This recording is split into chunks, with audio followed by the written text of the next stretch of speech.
Alô você que está ouvindo mais um podcast Nerd Debate.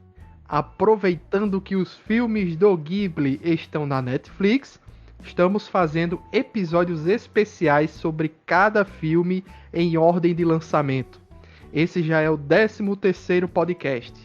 Caso queira ouvir os outros, procure em nosso site ou no nosso feed no Spotify, Deezer, Apple Podcast ou qualquer outro aplicativo de podcast em seu celular. Nessa semana vamos debater sobre A Viagem de Chihiro, lançado em 2001 e ganhador de dezenas de prêmios. Eu sou o Luiz Felipe, o apresentador desse programa, e estamos aqui com ele mesmo, Felipe Greco. Opa! E aí, rapaziada, tudo bem? Vamos nessa. Alan Nicole, do Taizen Sensei. E aí, pessoal, mais um, né? Mais um pra coleção, vamos lá.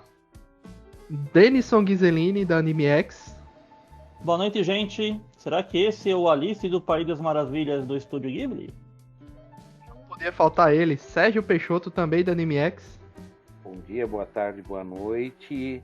E, gente, esse filme mereceu cada centavo que ganhou. Sensacional. Vamos o Neto do portal HQPB.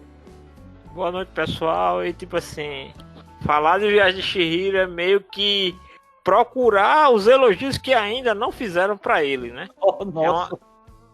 É tipo uma missão quase ingrata, né? Quase ingrata. Porque eu acho que todos os tipos possíveis e conhecidos de elogios já foram feitos a esse filme. E todos merecidos.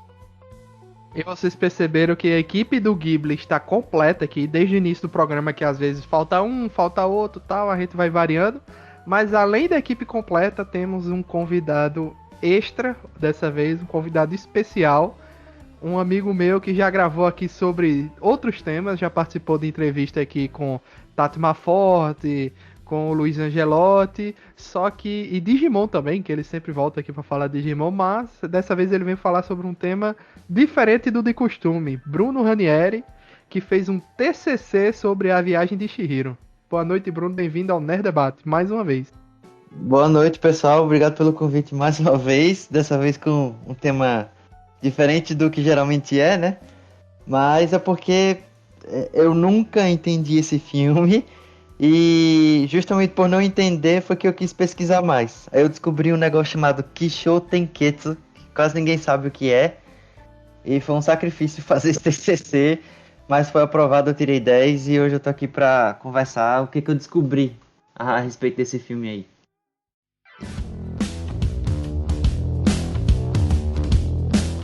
Muito bem, Felipe Greco, vamos falar do nosso parceiro Promobit? Mas, Luiz, o que é o Promobit? É uma grande comunidade de pessoas reais que encontram e compartilham as melhores ofertas da internet. Sério? Não é possível. Sim, a comunidade é alimentada por ofertas que são enviadas por pessoas normais, usuárias do site. Atualmente possui mais de 1 milhão de pessoas cadastradas na plataforma. E como eu tenho certeza se a oferta não é uma pegadinha, hein? O Promobit confere se aquele preço realmente é uma oferta. Lá é certeza de preço baixo e grande quantidade de ofertas diárias. Todas as postagens são moderadas, uma a uma pela equipe do site. Atualmente o Promobit recebe mais de 500 ofertas por dia das mais variadas categorias. E também, Felipe, todas as lojas são verificadas para proporcionar a melhor experiência de compra e segurança. Apenas ofertas de lojas reais e seguras são aprovadas e aparecem no site. E tem mais! Tem como ficar melhor? Uma das principais funções do Promobit é a lista de desejos. Basta a pessoa adicionar na sua lista algum produto que tenha interesse e o Promobit avisa sempre que aparecer alguma promoção. Ainda é possível definir um valor X para aquele produto e só ser avisado quando o valor chegar no que você espera. Acesse promobit.com.br ou baixe o aplicativo em seu celular para acompanhar as ofertas. Tá decidido, então. Vou agora mesmo fazer minha conta e colocar um Xbox Series X na minha lista de desejos e, é claro, né, comprar uns joguinhos também, porque eu não sou bobo. Valeu, Promobit, pela confiança em nosso trabalho.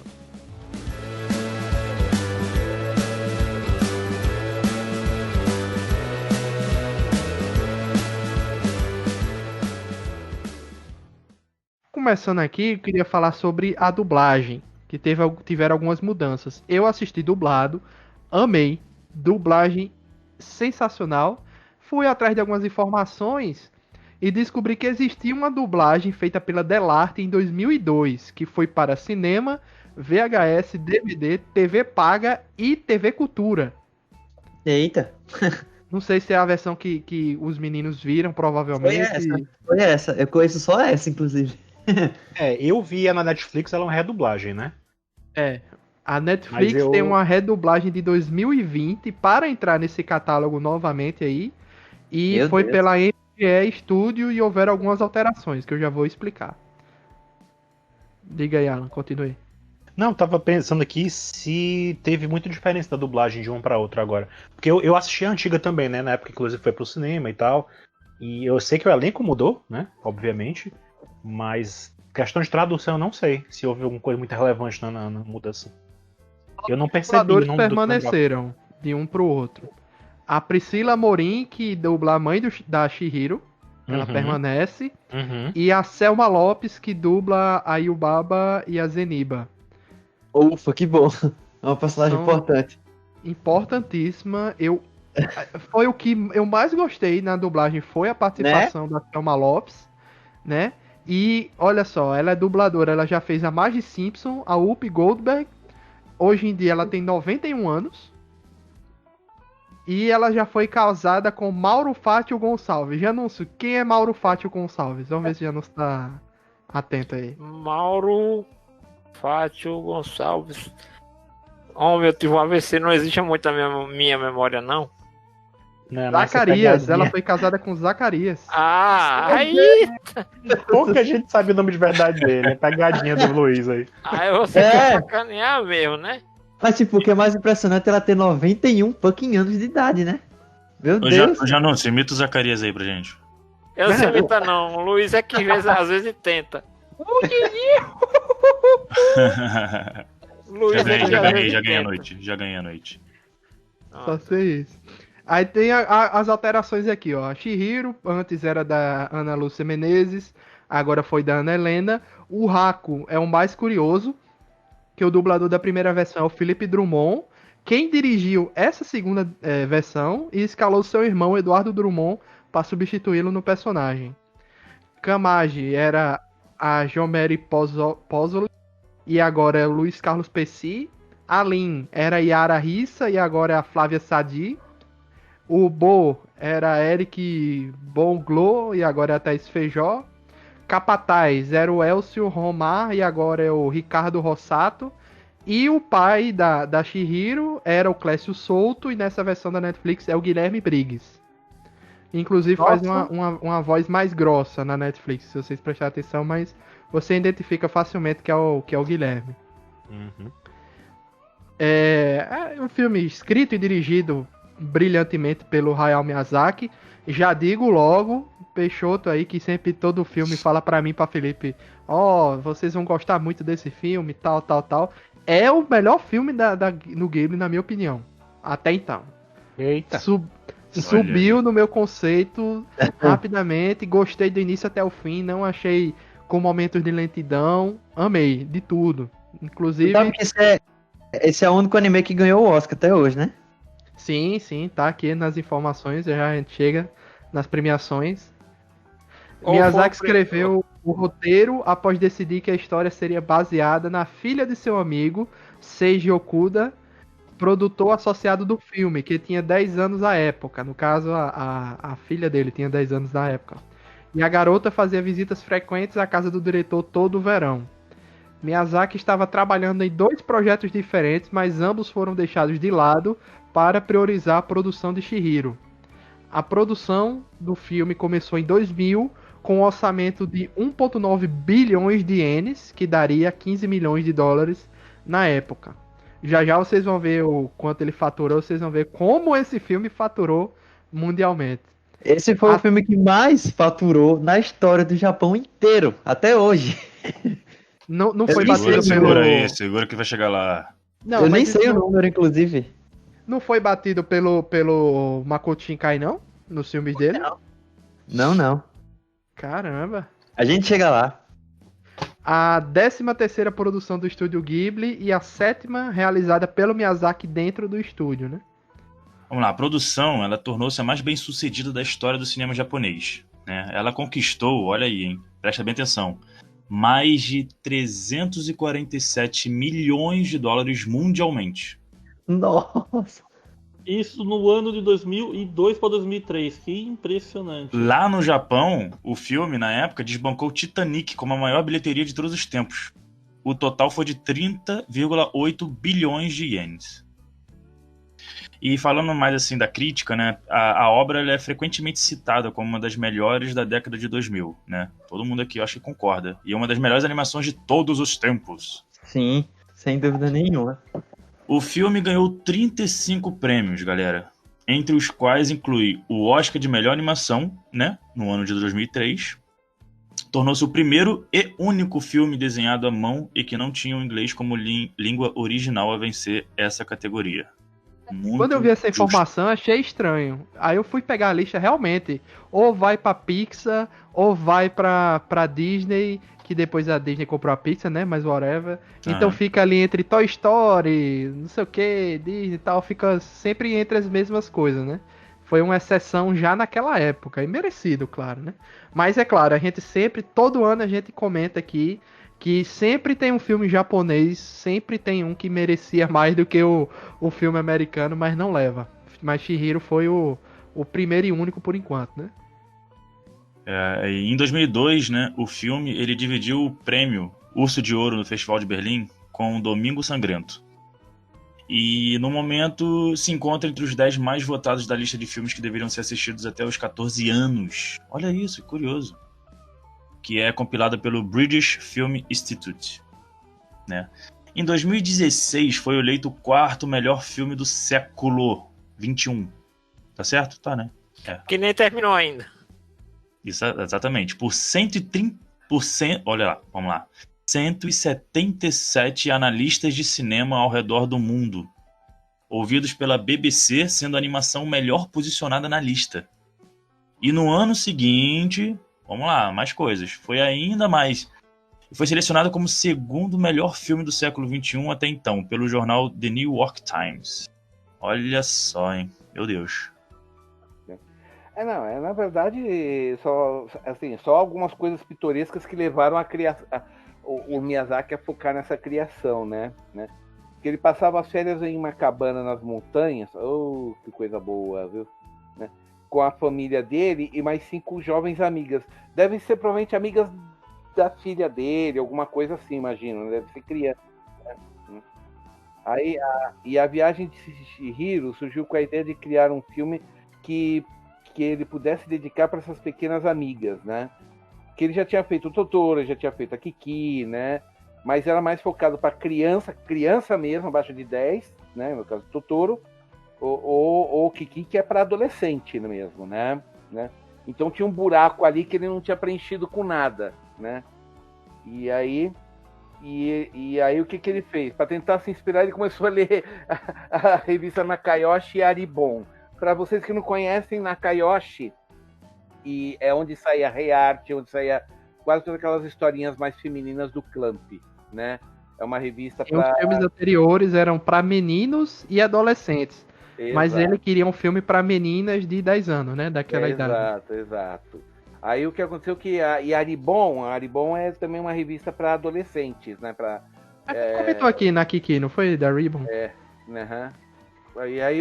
Só que quando ele começou a ler, ele viu que essas revistas elas praticamente é só romance, né? E ele queria fazer uma coisa mais assim, como ele falou. Ele sentia que as obras publicadas na revista somente tratavam de temas subjetivos, como romances e namoros. Ao ver as amigas, essas meninas de 10 anos, né? Ele percebia que esse tipo de tema contrastava com as personalidades delas. E então decidiu produzir um filme que mostrasse uma menina que elas pudessem ver, assim, aquele negócio, né, gerar empatia, né, de fazer. Ela queria, ele de novo, aquela perfeccionismo à la Miyazaki. Eu quero fazer uma personagem que se comporte como uma menina de 10 anos. Como uma menina birrenta de 10 anos. E conseguiu. E conseguiu, né? Porque a Chihiro no começo é extremamente birrenta. Porque ela não quer mudar da cidade pro interior, né? Uhum. Já É igual a qualquer criança de 10 anos que você pode encontrar por aí numa situação igual. Ela sempre vai estar desse jeito. Porque se não fosse a birra dela, ela teria ido comer com os pais. Já começa por aí. Agora vamos lá. Aqui só a última fala do Miyazaki, quando ele comentou do filme, né? Que criei uma heroína comum, alguém que o público possa simpatizar. Não é uma história em que os personagens crescem, como no caso de Kiki, por exemplo, né? Kiki é o crescimento da Kiki que a gente acompanha na história, né? Tá? Mas o que ele falou, não é uma história em que os personagens crescem, e sim uma história em que podem tirar valores que levam dentro de si. Quero que meus jovens vivam assim, e queria que eles também tenham esse desejo, né? Eu acho que ela acertou na mosca, né? Eu acho que ela acertou bem, né? Tá? Porque uma coisa é como os adultos veem as crianças, uma coisa é como as crianças se veem. E foi a partir daí que o Miyazaki trabalhou. Essa foi a diferença. Interessante. Não é que ela pode ter aprendido na aventura dela, a Chihiro pode, mas a ideia era mostrar que ela sempre teve aquilo ali dentro dela, mas ela não teve oportunidade de demonstrar isso para os pais ou para outras pessoas, e essa história que ela passou, essa aventura, tirou o melhor dela, que já estava dentro dela, né? Uhum. É interessante que ela tem 10 anos, durante a história inteira, ela tem um amadurecimento muito grande de personalidade, de, enfim, propósitos e de quem ela é e o que ela é capaz de fazer, continuando tendo apenas 10 anos. Ela não parece que cresceu ou melhorou a idade dela, ela continua sendo a mesma menina, só que amadurecida, que é bem interessante. Uhum. Ela tem uma maturidade, vamos dizer assim, uma maturidade infantil, né?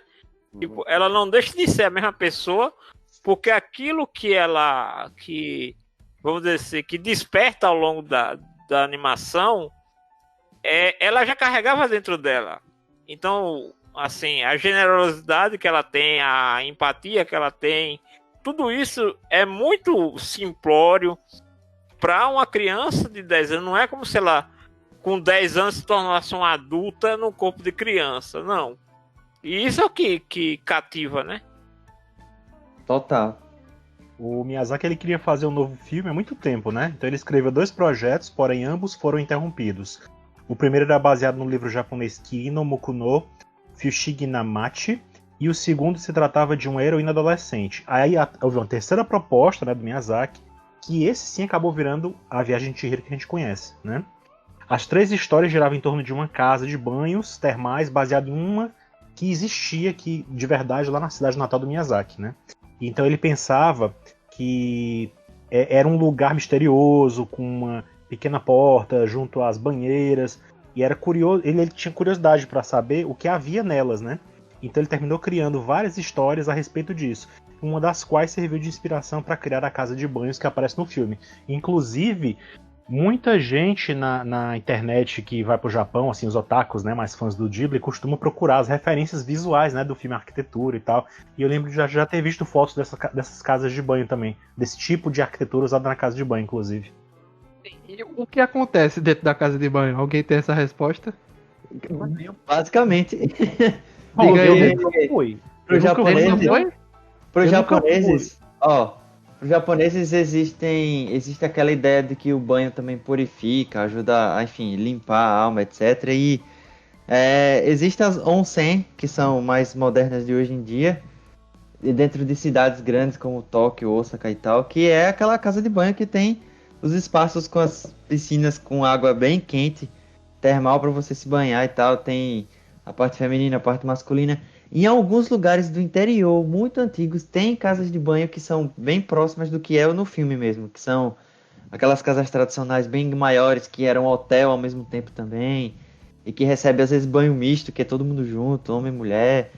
E, inclusive, tem a regra que eles colocam também, que funciona muito até hoje em dia, de não poder aceitar pessoas com tatuagem, e muito estrangeiro acaba não podendo ir. Então, dá pra achar algo próximo do filme, só que se você procurar muito. Eu creio eu, né?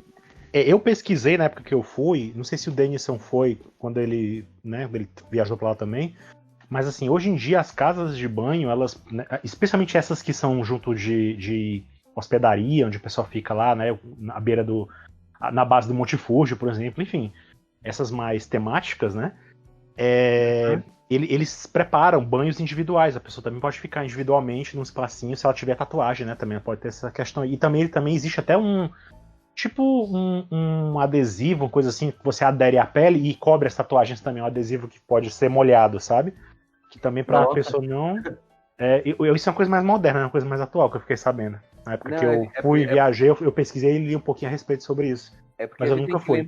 É porque a gente tem que lembrar o seguinte, né? Que no Japão, a tatuagem está fortemente ligada a Yakuza, a máfia japonesa. Então, isso. Então, quando eles veem um estrangeiro com uma tatuagem, ele já sabe que não tem a ver. Mas mesmo assim, incomoda. Por isso que eles oferecem educadamente esses adesivos, né? Até é uma coisa realmente muito... Eu tenho amigos meus brasileiros que trabalham lá no Japão, e um deles fala, todo dia eu tenho que colocar um adesivo em cima da tatuagem que eu fiz no Brasil. Ele não pode estar mostrando o serviço, né? O pessoal, a própria chefia lá falou para ele fazer isso, entendeu? Que realmente... Foi a uma? Hã? Denison foi a uma? A casa de... O Denison esteve no Monsen, ele pode dar muitos detalhes. Aliás, ele foi numa cidade que é quase um Monsen gigante, né, Denison? Dê os detalhes. Sim, eu fui em 2 cidades termais japonesas. Tinha algum polvo lá pra esfregar suas costas? Olha, eu podia ter contratado. Mas deixa eu contar, então, se vocês me pedem. Eu fui em Kusatsu, que fica ao norte do Japão, que é considerada uma das maiores e melhores termas do mundo, principalmente da Ásia. E eu fui também para Unzen, que fica lá do lado de Nagasaki, que foi a primeira cidade que teve um turismo por causa disso nessa era moderna que nós estamos. Basicamente, as casas de banho são espaços onde a população que não tinha encanamento, não tinha água corrente em casa, se reunia para tomar banho em espaços coletivos, normalmente divididos por sexo. E esse é um costume que vem desde antes da Era Edo.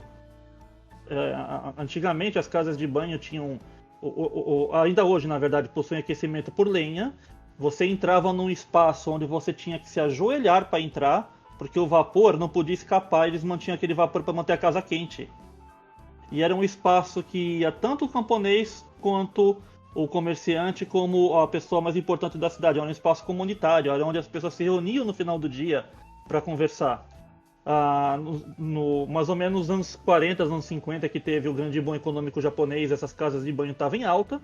Mas foi exatamente após essa época que elas começaram a entrar em declínio no Japão, principalmente nas grandes cidades, porque por causa da modernidade e da economia dando seu boom, as pessoas começaram a ter mais banheiras para a família em casa. Então foi a partir do final dos anos 50 que as casas de banho estão agora ficando extremamente raras em muitas regiões. Em Tóquio você tem até casas de banhos modernas e tecnológicas, mas as tradicionais já estão morrendo. É o custo de lenha, custo de carvão, custo de manutenção e a demanda que caiu muito. Nas cidades termais que eu fui, você tinha lugares que tinham termas naturais, que você pagava por utilização por cabeça para ficar. Eu cheguei aí numa em Kusatsu, que era literalmente um rio, que tinha junto com ele uma nascente de água quente. Então você descia a montanha numa certa região e você entrava no cercado de bambu, que novamente você paga por lá pela utilização por cabeça, e você literalmente estava no leite de um rio banhando para uma água quente que ia junto. Muito mais perto da fonte, mais fervente. E, nossa, gente, você sentado no meio do rio, com aquela água quente, olhando para a natureza à sua volta, aquela época de final de outono, começo de inverno, as montanhas com topo de nuvens em volta, é uma coisa mágica, coisa incrível, sabe? Não, é uma coisa que acho que só os romanos tinham de apreciação semelhante. Eu não lembro outro país do mundo que nós temos assim esse contato com essa cultura de termas, além do Japão e da Itália Antiga. Sobre o filme, vocês estavam falando sobre as inspirações das casas de banho. Tem uma casa de banho no Japão chamada Dogo Onsen, que era uma casa de banho que o imperador da época frequentava. A estrutura externa e a arquitetura foram visitadas pelo Hayao Miyazaki e serviram, sim, de base de inspiração para a fachada da casa de banho do filme. O Peixoto deve se lembrar daquele programa que de vez em quando eu menciono bastante lá na Animax, o On in Japan. O John foi lá visitar e entrevistar o pessoal da casa. E lá mostra todos os cômodos de banho que tem. A Princesa Mononoke já foi um filme feito com arte digital incluída na animação 2D. Os funcionários do Ghibli já estavam começando a dominar a técnica, usavam programas como Softmage e etc.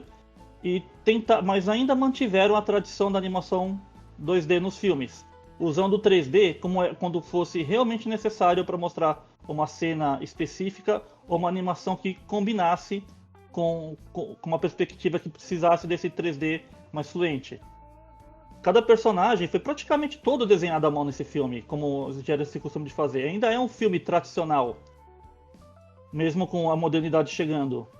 O grande problema do filme foi que, durante a sua produção, viu-se que ele teria 3 horas ou mais de duração.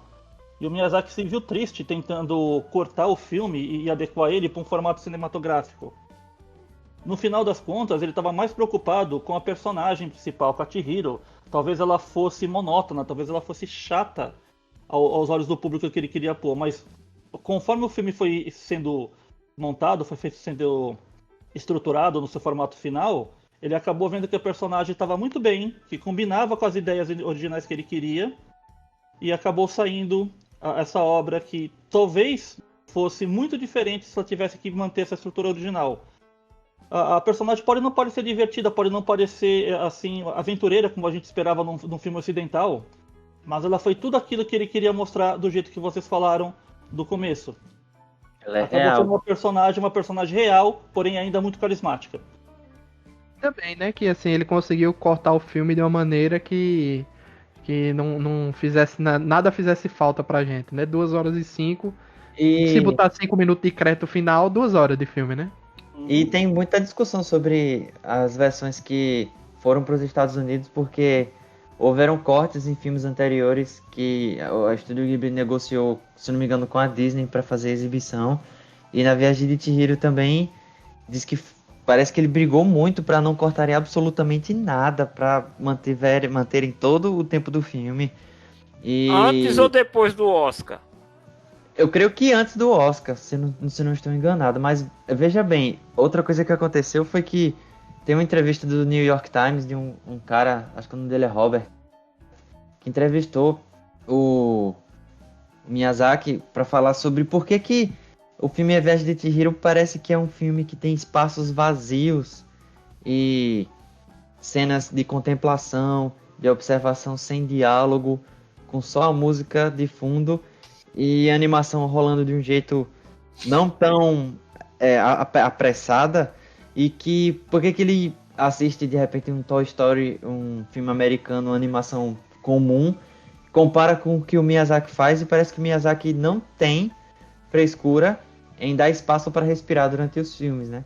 Aí o Miyazaki falou, porque você não precisa estar o tempo inteiro estimulando a cabeça da criança, achando que ela vai abençoar você com atenção pura durante o filme inteiro. E aí ele isso falou se chama má. Ele chama exatamente, isso de má.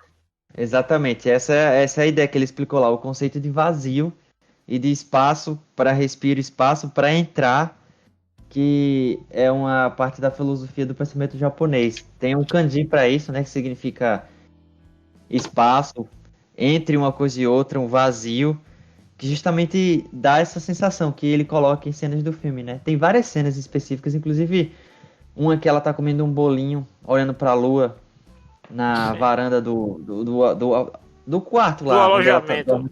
Do alojamento, é isso que eu queria lembrar. Tem essa cena, tem uma outra cena em que ela pega o trem com o sem rosto e os outros espíritos lá pequenininhos que estão acompanhando ela pra casa da Zeniba.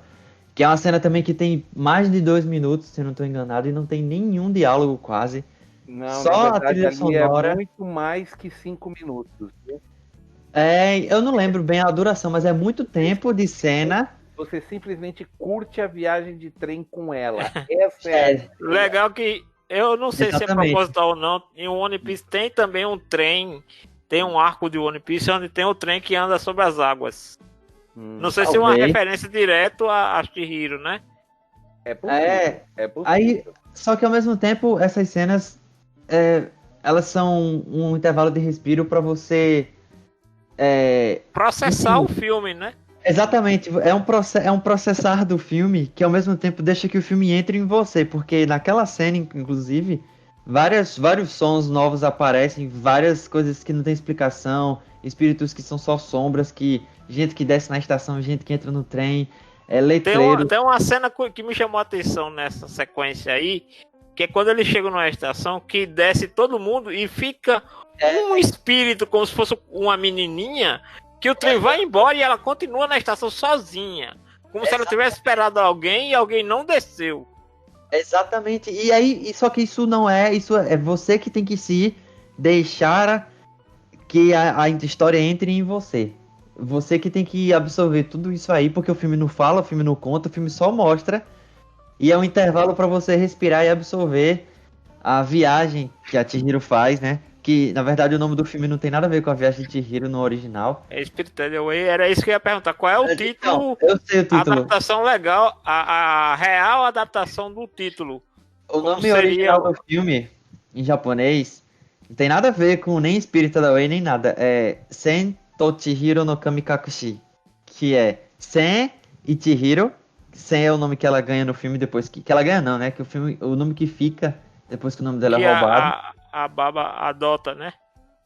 Ela tira um pedaço do kanji do nome dela, sobra só o Sen, que é o kanji de 1000, que significa o número lá. E aí ela é meio que reduzida a um número, digamos assim, é como se fosse uma metáfora. Se precisar de uma tradução literal, eu posso falar. Como é que diz? O sumiço espiritual da Chihiro e da Sen. É como se fosse isso o título original. Exatamente, é exatamente isso. Dos outros. Isso é uma O nome dos- adaptação, mas O nome dos outros é número também? Não exatamente. O nome da Chihiro foi reduzido a um número porque o nome dela é composto por tais kanjis que quando a Yubaba toma um pedaço do nome dela, o kanji que sobra é um kanji que se pronuncia Sen e ele significa o número 1000. Então é uma alusão a ela ter se tornado só um número, só mais uma funcionária que trabalha lá pra sempre, entendeu? Ou Os outros não tem nada a ver com isso porque eles não têm kanji com número e tal, essas coisas. até porque os outros são espíritos, ela entre aspas, Exatamente. dá a entender que ela é a única humana que tá ali, né? Porque eu sei que o nome Spirited Away é o nome que usaram para vender fora do Japão. E a viagem de Chihiro, vamos dizer assim, é a versão preguiçosa de brasileiro dá nome para filme estrangeiro. Assiste, Eu acho ótimo. não tem uma ideia, viagem de Chihiro, ponto.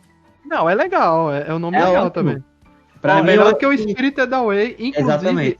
a capa, eu acho que é a americana, a versão americana é Chihiro com 2 porcos e a casa assim ao fundo, eu não gostei muito não. Faz o menor Mas sentido. aí é a capa do. Eu inclusive vi hoje. Inclusive, essa é a capa da trilha sonora oficial. A trilha sonora japonesa tem os 2 porcos na capa. É horrível, eu não gostei não. E Diga aí, lembre-se que isso é tudo aprovado pelo Ghibli.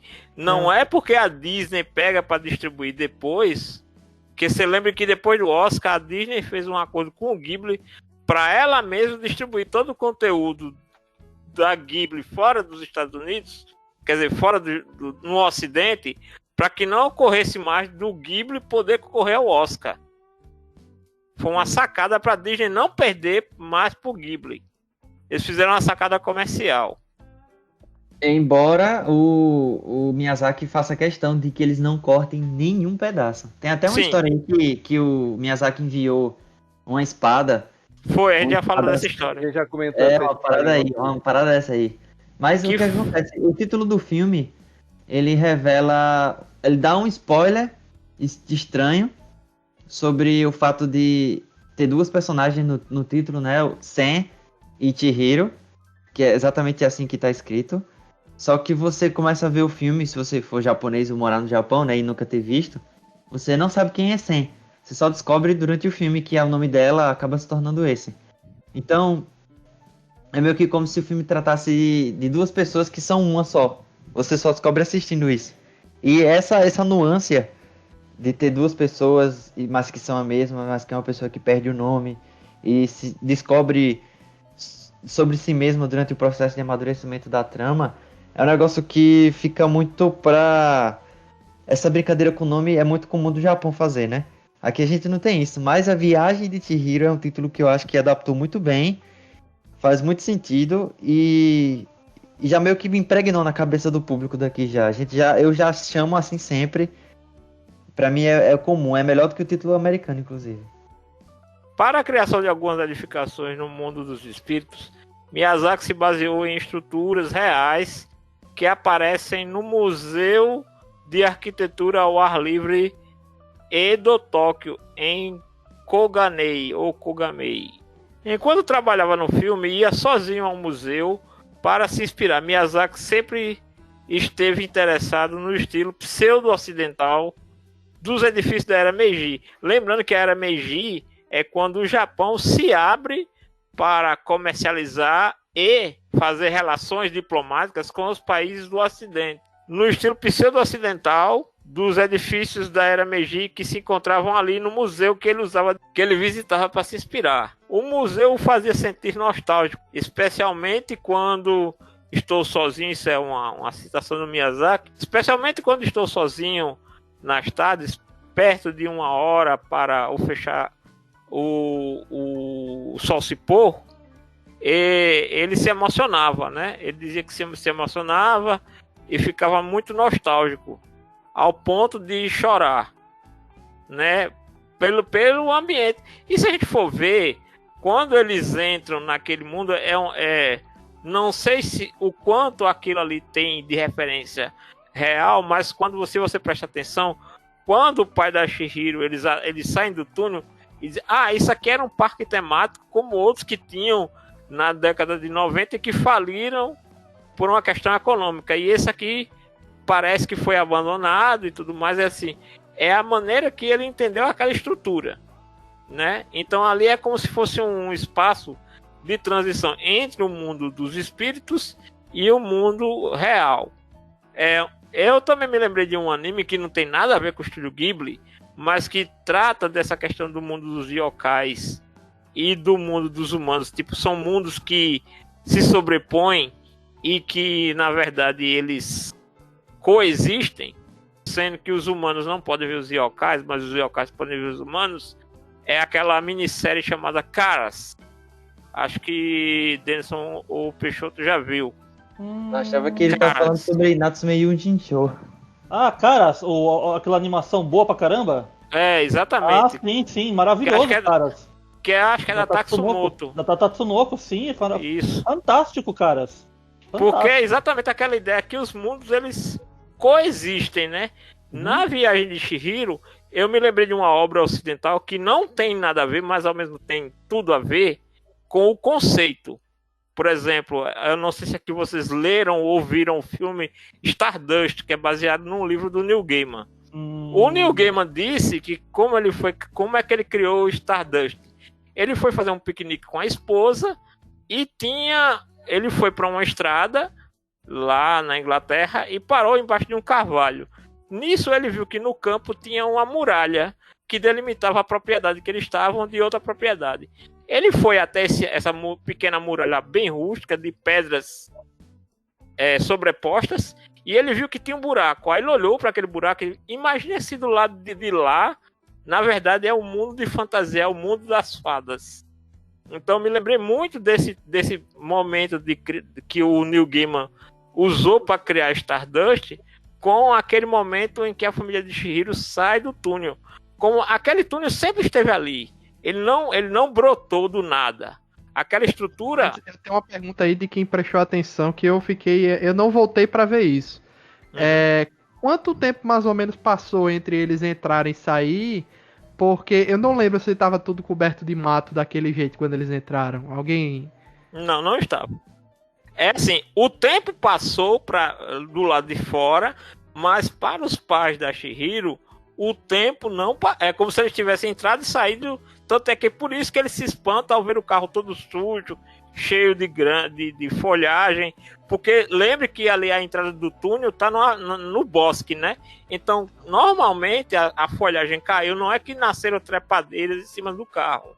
É a própria sujeira, entre aspas, do bosque tomou conta do carro, né? Não, mas é porque até o túnel ao redor dele eu acho que dava para ver mais do que cresceu o mato, lodo ao redor dele. O que eu tô querendo dizer o dos pais eu entendi, o dos pais eu entendi, mas eu tô dizendo assim, aparentemente a história da Chihiro, aí não sei se vocês têm essa informação, é como se tivesse passado 2 dias, não passou muito tempo. Para os pais não passou nada.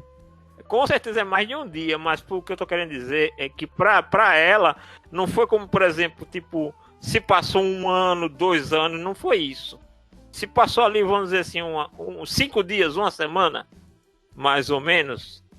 Não entendeu? mais do que isso, não chega a isso, talvez.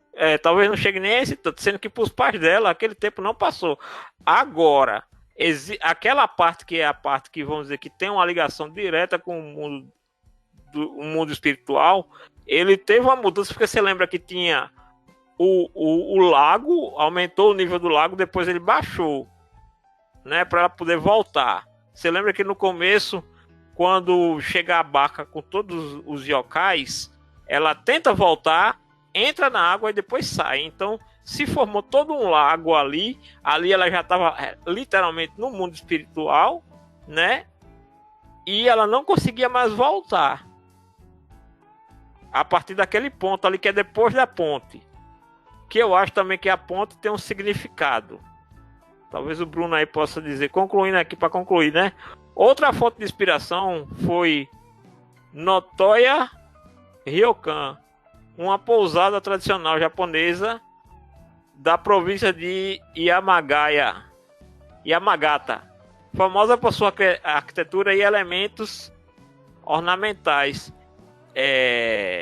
A pequena localidade de Jufen, em Taiwan, também serviu de modelo para desenhos do mundo dos espíritos no filme. Tem uma coisa que eu me lembrei, não sei se Denson teve essa impressão ou ouviu as mesmas referências que eu vi que me fizeram lembrar do filme. Se você pega alguns filmes assim, filmes de Hong Kong, assim, filmes de época. Eu sei que quando eu comecei a ver Chihiro, o filme já me ganhou de início. Porque só aquela cena dela dentro do carro, e com os pais, e conversando, e a animação do carro na floresta, etc. Quando eu vi aquilo ali, eu já pensei, isso aqui é Ghibli século XXI. É outra coisa, completamente diferente do que a gente viu daqui para trás. É impressionante o salto, até porque o filme que a gente gravou antes, o Yamada, é mais como um teste. Eles estão testando um formato que só vai ser utilizado depois de 10 anos em outro filme. Vamos comparar, né, com um filme mais contemporâneo, do próprio Ghibli. Contemporâneo no que eu tô querendo dizer, na estética do filme. Aquele que a gente tava, da menininha lá com que acaba namorando o violinista, aquela que é escritora. Se você vê que ambienta um Japão mais contemporâneo, já dá um salto muito grande ali na qualidade, né? Tanto da animação, mas assim, o traço dos personagens, esse se mantém. Sim, a assinatura do Ghibli é aquela anatomia, são aquelas expressões faciais. Mas o mais estranho, eu não sei, que se você comparar com filmes, até filmes americanos de animação da época, ou outros filmes japoneses também de cinema na época, você olha pra esse filme do Chihiro e diz, caramba, isso aqui é outra coisa. Mas se você prestar atenção, Princesa Mononoke já fazia isso. já estava fora da média, já em Princesa Mononoke. A animação tradicional, então já dá, assim, é um salto natural. É um salto qualitativo, mas o que eu digo é que não mudou a assinatura do Ghibli. Pelo menos não da equipe que trabalhava com o Miyazaki, né? Quando a gente veio dos Yamada, é como a gente falou, é uma coisa experimental, tem muito mais, é uma coisa mais intimista, feita para o próprio, assim, 100% focado exclusivamente no cotidiano e para um público muito específico dentro do Japão, né? E o Viagem de Chihiro é uma história que, mesmo estando localizada no Japão, ela é uma história atemporal e universal. Sim, verdade. Inclusive, tem um pouco, né, da mitologia. Pouco não, né? Tem muito da mitologia. Só isso que eu tenho mais curiosidade, Felipe, porque o tempo todo, quando ela entra no mundo espiritual, eu sempre fico pensando, caramba, deve ter umas camadas aqui de coisa que eu não tô entendendo, assim, coisas que eu não peguei. Mas com certeza teve. Entendo. A Viagem de Chihiro é o filme que você vê 5, 6, 7, 8, 10 vezes e você vai ver alguma coisa que você não tinha visto antes. Sempre. Mas ainda assim é muita coisa da filosofia deles, sabe? Questões assim que realmente, se tu não for pesquisar, não sei se tu vai saber, sabe? Acontece também que o que o filme faz também é que ele, pelo menos, funciona muito como uma propaganda do que é a animação japonesa, do que é o Japão, porque ele introduz tudo isso de uma vez só. Ele é um grande anime, é um anime de sucesso, um anime que ganhou o Oscar. Ele mostra a folclore japonês, mostra as fontes termais tradicionais e tal. Então, ele é um anime muito bom para introduzir, assim, para pessoas que nunca viram, que querem saber, que querem entender, que querem descobrir, que querem discutir. Eu acho que por isso também que ele se expandiu muito, porque ele é como se fosse, olha aqui, alguma coisa que é muito, muito, muito, muito, muito japonesa, entendeu? E aí você mostra para outra pessoa de outro lugar, de outro país, de outra cultura. Eu acho Você adicionou 6 tópicos na pauta que agora a gente vai começar a falar de detalhes de roteiro e personagens. Aqui é a chave desse programa, porque tem coisa que... Kisho Tenketsu. Eu acho que eu já ouvi falar algo parecido em algum momento, mas eu não faço ideia do que seja. Né? Não sei se a gente já comentou em outro Nerd Debate antigo, Peixoto citou isso, eu não sei. O nome não me é estranho, mas eu não lembro de onde é e não sei o que é. Tem aqui mensagens ocultas. Me diga aí, o que foi que eu perdi desse filme que eu não entendi e agora... Assim, provavelmente você entendeu muito bem do filme e não é que não perdeu muito, mas é que o filme ele é confuso à primeira vista para a maioria das pessoas. Chega num momento do filme em que ele embola um monte de coisas de uma vez. Tanto o espírito todo sujo e impuro que entra na casa, quanto um monte de papel picado atacando o Haku. Aí ela vai tentar salvar o Haku, mas aí aparece uma cópia da Yubaba que você não faz ideia que tem uma irmã gêmea, que o nome é Zeniba, que derrota os bichos lá. Aí transforma o bebezão gigante num porquinho. Enfim, é uma loucura. Ela depois cai com o Haku dentro do poço. Aí depois, enquanto isso, o Sem Rosto tá engolindo todo mundo.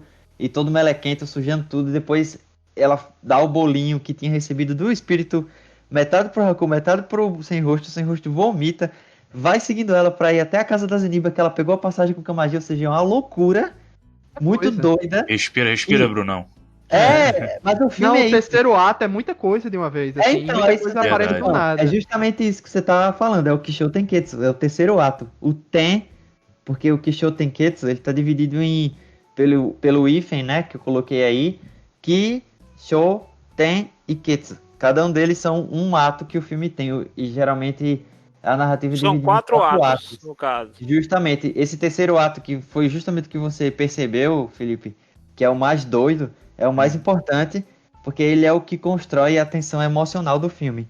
Onde você tá na loucura, assim, sem saber o que tá acontecendo.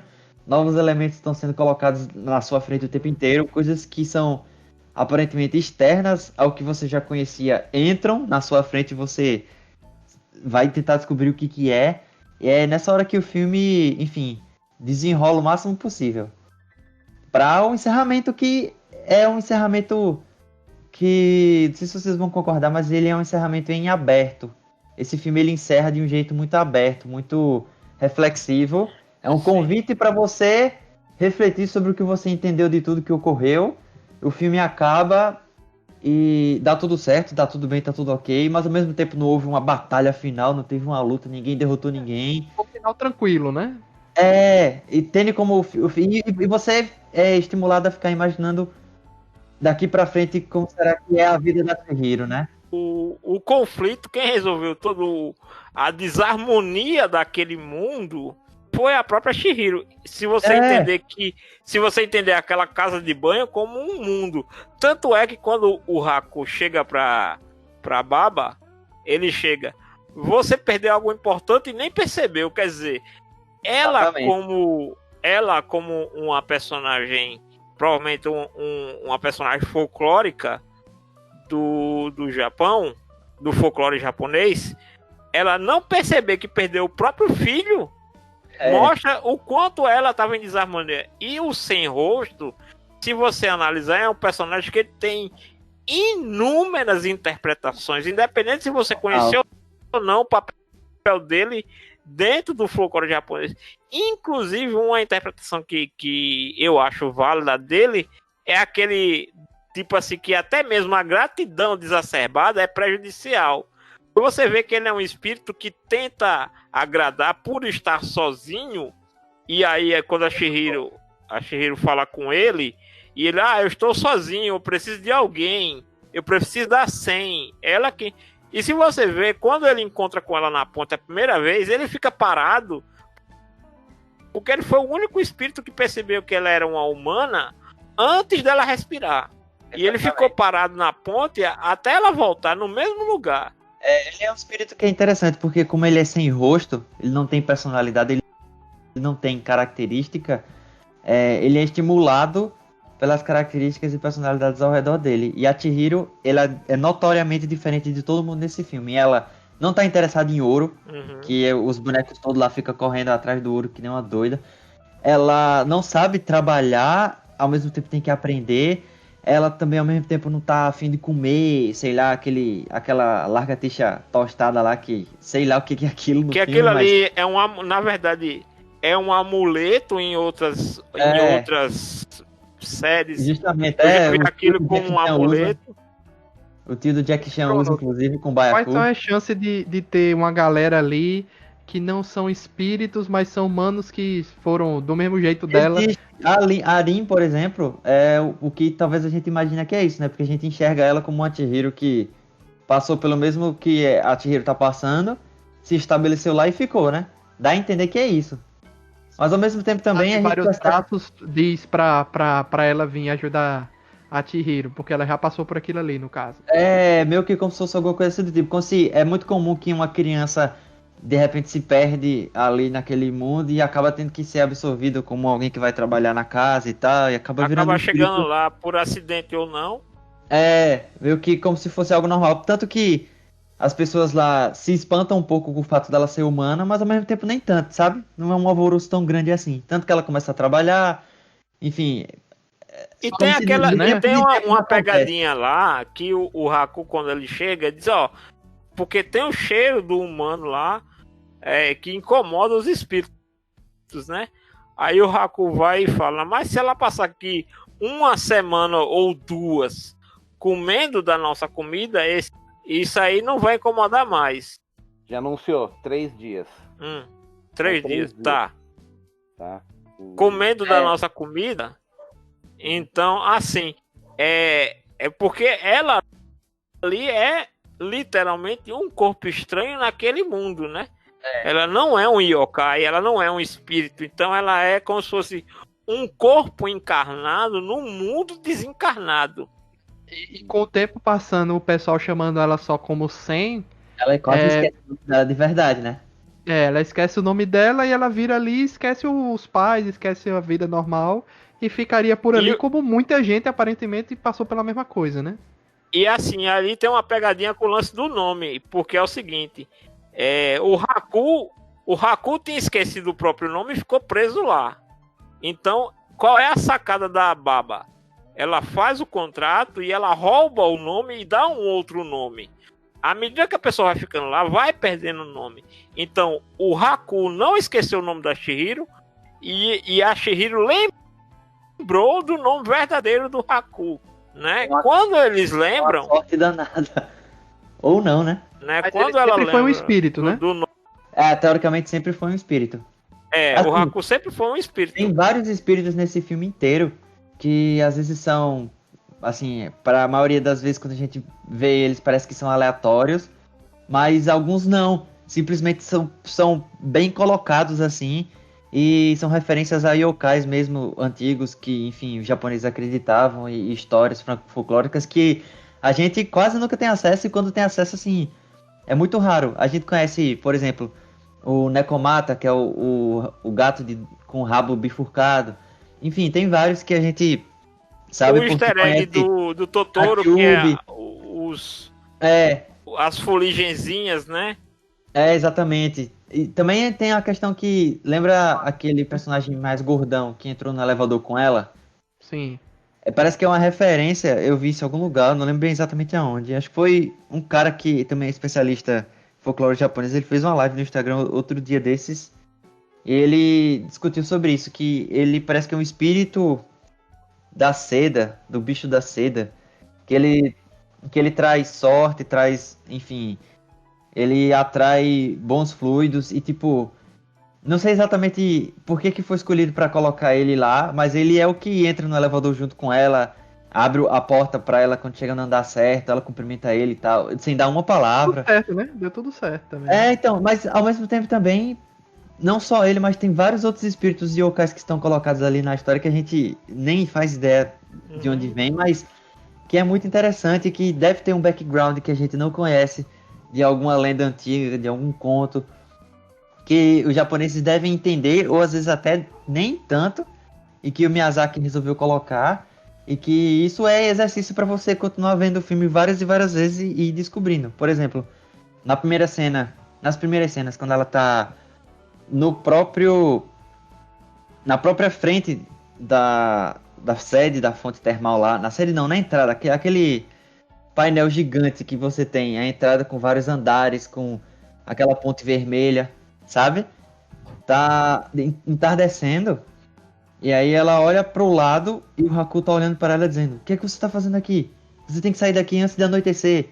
E manda ela sair correndo, né? Pronto.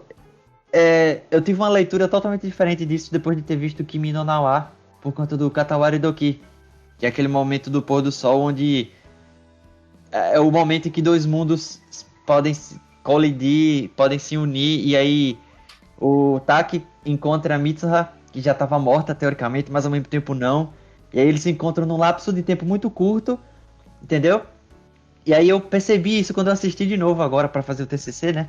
Para analisar quase que frame a frame esse troço, que deu muito trabalho. Eu percebi essas nuances assim, falei, caramba, olha só, a linha do tempo espiritual virou quando passou esse Katawari Doki, esse tempo do pôr do sol, esse crepúsculo, né?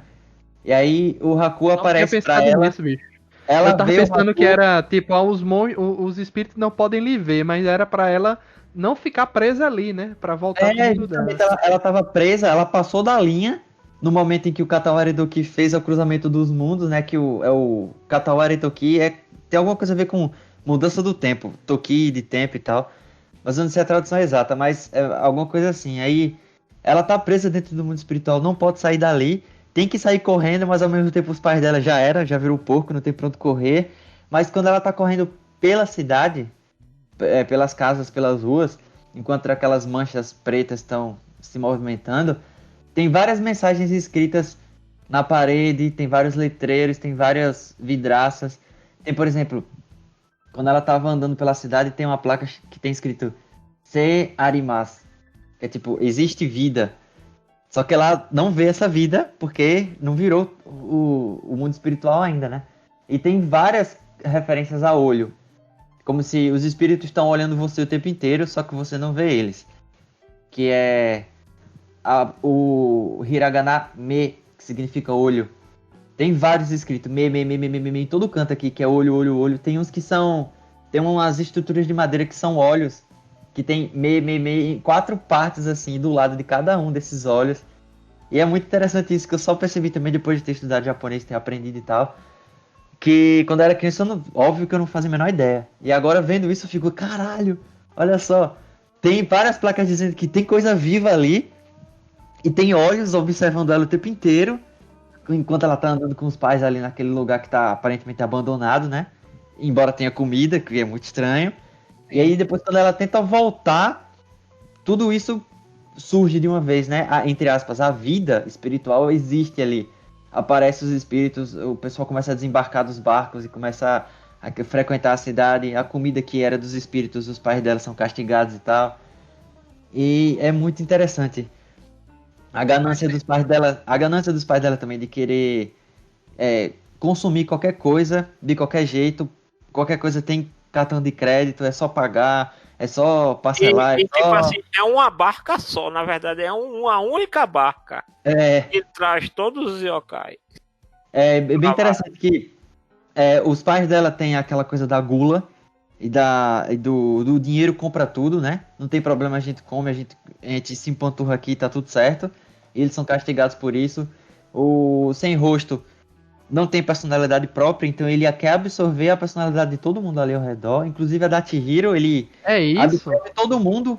Ele absorve o sapo, fica com a voz do sapo, ele absorve o sapo, fica com as pernas do sapo, ele absorve, enfim, os outros espíritos lá da casa de banho, pega uma coisa desse, tanto que tem uma hora que ele fala com várias vozes diferentes, oferece ouro a ela, tentando chantagear ela, né, pra caramba, querendo comprar ela. Ela olha aqui e fala, não preciso, eu não quero, Iranai, não quero. Então é por isso que o espírito, ele observou aquele espírito sujo entrar lá e ele fez tudo igual o que o espírito sujo fez, inclusive dando o ouro que o espírito sujo deu no final. Eu não tinha notado isso. E na verdade é o seguinte, o espírito sujo não é que ele deu ouro, é porque como ele era um espírito de um rio, é o ouro que tá no leito do rio. Justamente. Entendeu? Então, assim, o sem rosto, qual é o lance dele também? Ele já tinha sido identificado pela Baba, mas como coincidiu dele entrar na casa na mesma hora que o espírito do rio, que estava poluído, um pouquinho antes, confundiu a preocupação da Baba com a casa de banho com o dos funcionários para atender aquele espírito que nem eles sabiam que espírito é. Na verdade, a Chihiro é que limpou aquele espírito, tratou daquele espírito que era assim, sobrou para ela, porque ninguém queria, na verdade, né? E era um espírito, vamos dizer assim, um espírito tão importante que todos os outros espíritos que estavam na casa de banho reverenciavam ele. Quando ele se liberta, né? Quando ele fica limpo. O espírito do Rio Tietê, como deve ser, hein? Realmente. Calcule. Esse aí, na verdade, é o próprio Tietê ali. E o que é engraçado e interessante essa parte também é que a Chihiro convida o Sem Rosto para entrar na casa, dizendo: você tá na chuva, tá aberto aqui, você pode entrar e tal. E ele nem fala nada, mas é engraçado que toda vez que ele aparece tem uma trilha sonora que é um bater de alumínio. Você pega 2 copos de alumínio e bate assim. Toda vez que ele aparece, essa trilha sonora de fundo toca.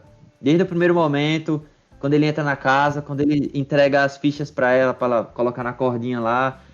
As fichas do sai de banho, vamos dizer assim, né? Justo. Porque, na verdade, você vai entender como é que funciona. Aquela criatura de vários braços que tá lá no porão, ele fica criando os aromas para colocar na água. Exatamente. Né? Ele fica preparando de acordo com aquelas plaquinhas, né? Cada placa é um tipo de aromatizante. E a galera não quer gastar. Tanto é que, assim, as pessoas não queriam receber aquele espírito, que eles não queriam dar a plaquinha para ela, para que ela pudesse gastar uma água de qualidade. Tanto é que botaram na pior banheira. Tanto é que, se você reparar, a menina que tá ajudando ela escolhe uma água escura, porque diz: com o lodo que tá aqui, se a água for escura, ninguém vai perceber. Então foi assim, já era um lugar para que fosse para qualquer tipo de cliente. Não é que eles estavam esperando aquele espírito. Na verdade, sobrou aquele, e aí não, joga naquela banheira grande e meio que ali funciona e vai dar certo, pronto. É bem interessante. E, tipo, ela vai tratar do espírito do Rio, né? Que pra muita gente aquilo também é a parte do filme que buga a cabeça de todo mundo. Até então, todo mundo consegue aceitar muito bem o filme e como ele tá acontecendo até esse momento. Porque depois, quando esse espírito do Rio aparece e você fica, nossa, é um espírito ferido, ela vai ter que tratar dele, vai ter que limpar ele, lavar e tal. Começa todo o processo lá, só que aí, quando começa a tirar todo aquele tipo de poluição, que é uma coisa que o Miyazaki faz muito nos filmes dele, no Princesa Mononoke foi basicamente só isso, né? Ele falando sobre degradação ao meio ambiente, uso indiscriminado de recursos do meio ambiente. Ele sempre tá fazendo essa crítica no filme dele, e nesse filme ele fez também do mesmo jeito. Tiram toda a poluição de dentro do espírito do rio, arranca tudo, puxa pela bicicleta. E é como se ele tivesse com uma infecção, na verdade, né? Não é nem, Exatamente. não é nem poluição, né? É como se ele estivesse realmente doente. Posso? Pode. Vocês estão falando aí, eu tô esperando uma brecha para falar. É o seguinte, o Miyazaki já tinha falado que essa sequência que teve essa bicicleta que está sendo tirada de dentro do espírito do rio, junto com toda aquela sujeira, ele falou que quando ele era jovem, ele ajudou a limpar um riacho que havia perto da casa dele. E a primeira coisa que ele achou no meio da limpeza desse riacho foi uma bicicleta velha. Calcule como tava sujo. Uhum. Ou seja, entenda que aquilo ali era uma experiência pessoal do Miyazaki que ele jogou no filme. E tem outra coisa também.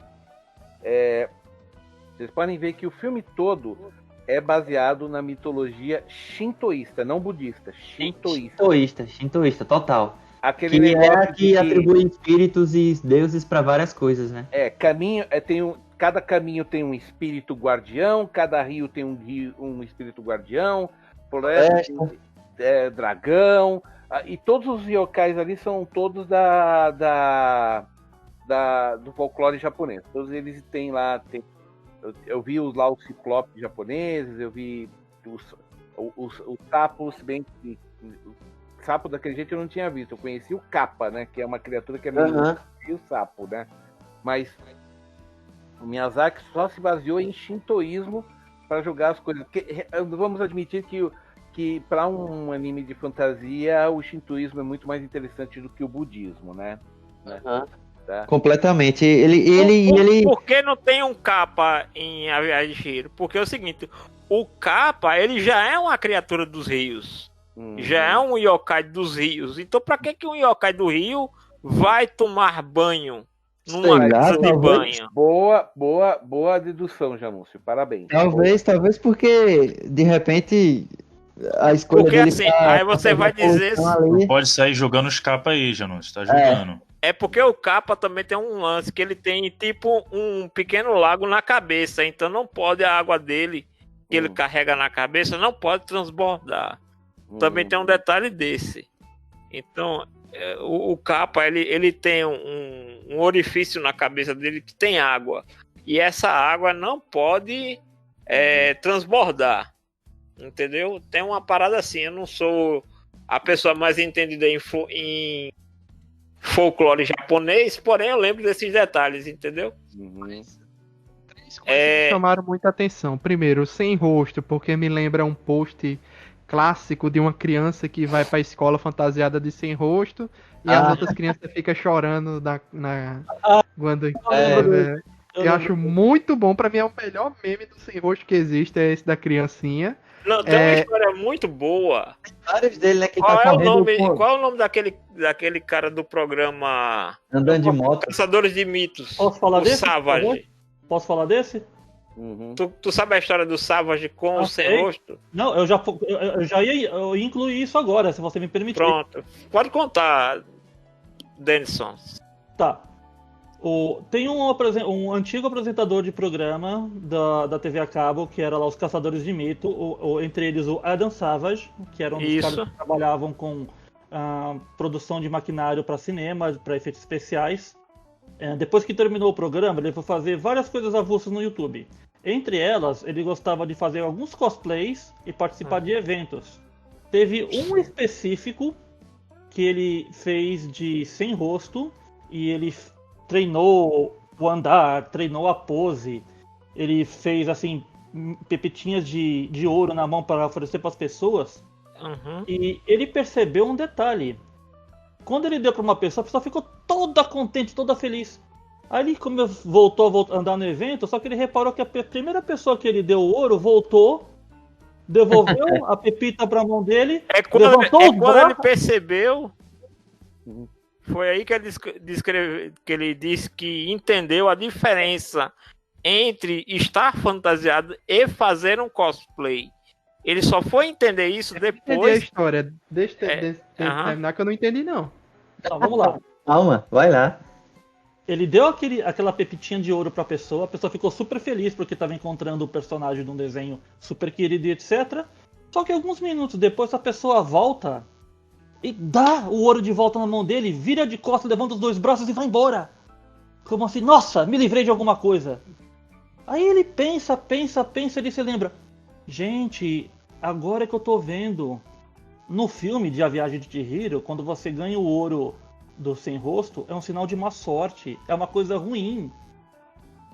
É o famoso ouro dos tolos, né? É o né? ouro dos tolos. E ele percebeu depois desse evento que as pessoas estavam reconhecendo o personagem dele e não estavam aceitando o ouro. Foi só aquele cara. E depois parou.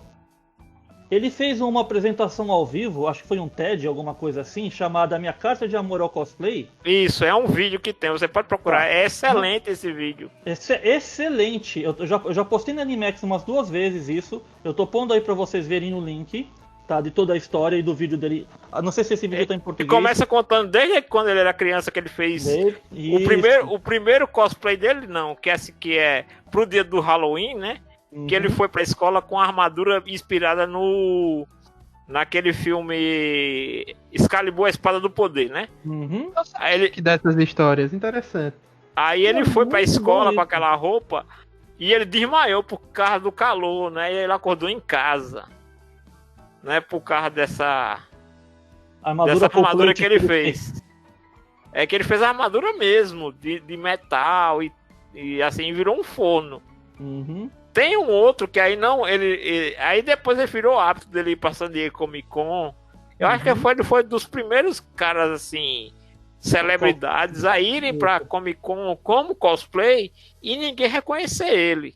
É, porque ele sempre tava de cosplay de corpo inteiro, de máscara Exatamente. inteira. Tem um que ele foi de Hellboy, eu já vi um dele de Hellboy e tem esse dele do sem rosto. Aí é quando ele percebeu que o cosplay não é só o fato de usar a roupa igual do personagem, que é também tudo que envolve o personagem, tanto a relação dele com as pessoas, como das pessoas para com o personagem. É o storytelling, né? Como o personagem existe na visão do público e a percepção que eles têm dele na história. Pô, a gente ama até hoje um grande vilão aí do cinema, que é o Darth Vader. O Darth Vader é um genocida, assassino de crianças. Coringa! Gente, a gente idolatra esse cara. Um personagem que eu acho que ele tem, assim como o Luiz falou, tem inúmeras camadas para debate e ele por si só já valeria um programa inteiro só para ele, que aí você podia chamar psicólogo, um monte de gente aí só para tratar, é o Sem Rosto. Porque, como eu falei, ele é um personagem que ele tem... Você faz inúmeras interpretações. Porque ele não é um vilão. Ele não é um vilão, né? Definitivamente ele não é um vilão nessa história. É outra coisa que eu queria discutir com vocês. Vocês acham que esse filme tem um vilão? Ou não tem ou não precisa? Não tem, ele tem antagonistas, é diferente.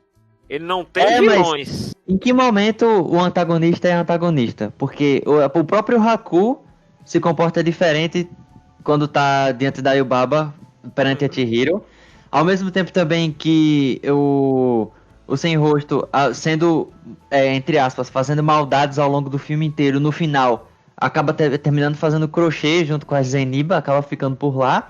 A própria Zeniba diz que o Haku não vale nada, que ele é um ladrãozinho, joga ele dentro do poço lá, da lareira lá, abre um buraco na lareira, joga ele. Aí também ela transforma os espíritos lá da Yubaba em uns bichinhos pequenininhos. Que na verdade não é uma lareira, era um poço para outros espíritos devorarem ele, né? Exatamente. Para completar também, ao mesmo tempo, a Zeniba, quando a Chihiro encontra ela na casa dela, ela é uma velhinha super é simpática, que oferece chá, que faz bolo, que faz crochê, que inclusive dá um amuleto pra Chihiro. Então, a Yubaba também era uma personagem super malvada e bem... Na verdade, são duas. Lembre que são duas irmãs. São duas irmãs. A da casa não é do arco final, não é a mesma da casa de banho. Não é. Ela só tomou a forma da irmã dela quando lembre que ela estava na forma de um daqueles amuletos, né? Ela pega a forma de um daqueles amuletos para ficar junto com a Chihiro até encontrar o Haku. Sim, é. Na verdade, elas são irmãos gêmeas, têm a mesma aparência, mas as personalidades das duas são diferentes, mas ao mesmo tempo as duas têm comportamentos, digamos assim, para quem tá vendo o filme, que são negativos e positivos. A própria Yubaba no final permite que a Chihiro vá embora, e a Chihiro agradece para ela com o seu Aninarimaster, que é o cumprimento de obrigado por tudo, obrigado por cuidar de mim, que é interessante, né? A Yubaba só fez ferrar a vida da Chihiro inteira, mas na hora de ir embora, a Chihiro agradece ela do jeito mais formal possível.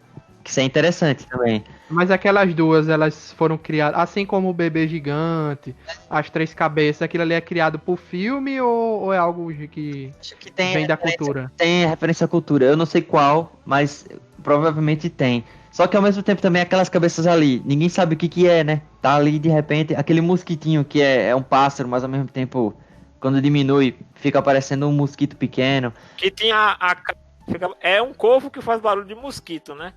É bem engraçado. Essas coisas também são curiosidades que a gente não consegue buscar do filme, ao mesmo tempo que o filme trata personagens bons e personagens maus o tempo inteiro. Eles fazem coisas boas, fazem coisas más, tem seus pontos fracos, suas preocupações. A Yubaba é super mandona, bruta e temida por todos, mas diante do bebê dela, ela, né, não sabe de nada. Ao mesmo tempo que ela também não percebe que o bebê dela foi trocado por outra coisa.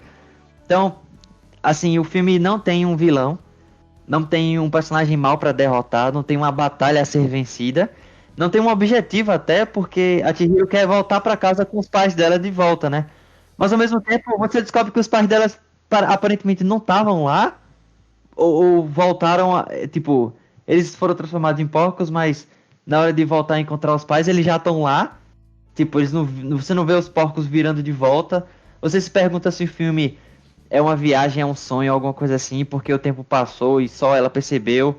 Tem uma coisa interessante que ninguém percebeu durante vários e vários anos, e eu também não percebi, eu percebi só depois, que o fio roxo que a Zeniba entrega pra Chihiro, pra ela colocar no cabelo, antes dela encontrar o Haku, naquela cena em que eles voltam voando e ela descobre o nome dele, aquele fio aparece no final do filme, quando a Chihiro tá indo embora, que o Haku falou pra ela não olhar pra trás. Ela quer olhar pra trás, não olha, respira fundo, e na hora dela dar um passo adiante, entrar no túnel, o cabelo dela dá uma mexida na animação e o fio roxo brilha. Ou seja, de tudo do mundo espiritual, a única coisa que a Chihiro trouxe de volta foi o fio. É assim, o filme... É muito louco isso. O filme, ele realmente não tem... A pessoa que vai assistir, e principalmente aqui a galera do Ocidente, né? Que vai assistir o filme esperando... Exatamente, esperando um vilão ou uma coisa assim, preto no branco, sabe? Exatamente. Uma coisa... Assim, não é bem isso. Não é essa estética que é trabalhada. Então... É sempre uma coisa, né? Que geralmente nos desenhos, assim, ocidentais, a gente sempre procura, assim... Esse embate. Mas a gente foi criado com isso. Mas eu não sei se foi dito, assim, só eu querendo falar aqui uma experiência que eu tive, assim, desculpa se eu tô mudando muito de assunto, mas tem a ver com o filme. Quando eu era menor, eu assisti esse filme, eu tinha 14 anos, mais ou menos. Acho que eu tinha feito 14 anos, algo do tipo. E na cena dos pais dela, quando eles viram os porcos, né? Uhum. Cara, aquilo me traumatizou de uma maneira. Todo mundo. Né? Eu acho que isso é bem comum mesmo quem assistiu, assim, dependendo da idade. Mas, caraca, aquilo ali me assustou muito. Sabe? Muito. A mim não. Mas você assistiu? Sabe por que a mim não? Porque aquilo ali eu já tinha visto. Porque aquilo ali é muito comum. Assim, Peixoto e Denison talvez já tenham ouvido falar. Por exemplo, já acontecia coisa daquele tipo. Por exemplo, em mitologia grega, alguém comeu a comida de um... Feiticeira Circe. É, E só porque deu azar de chegar num canto onde era de um deus. Pô, virou, foi castigado.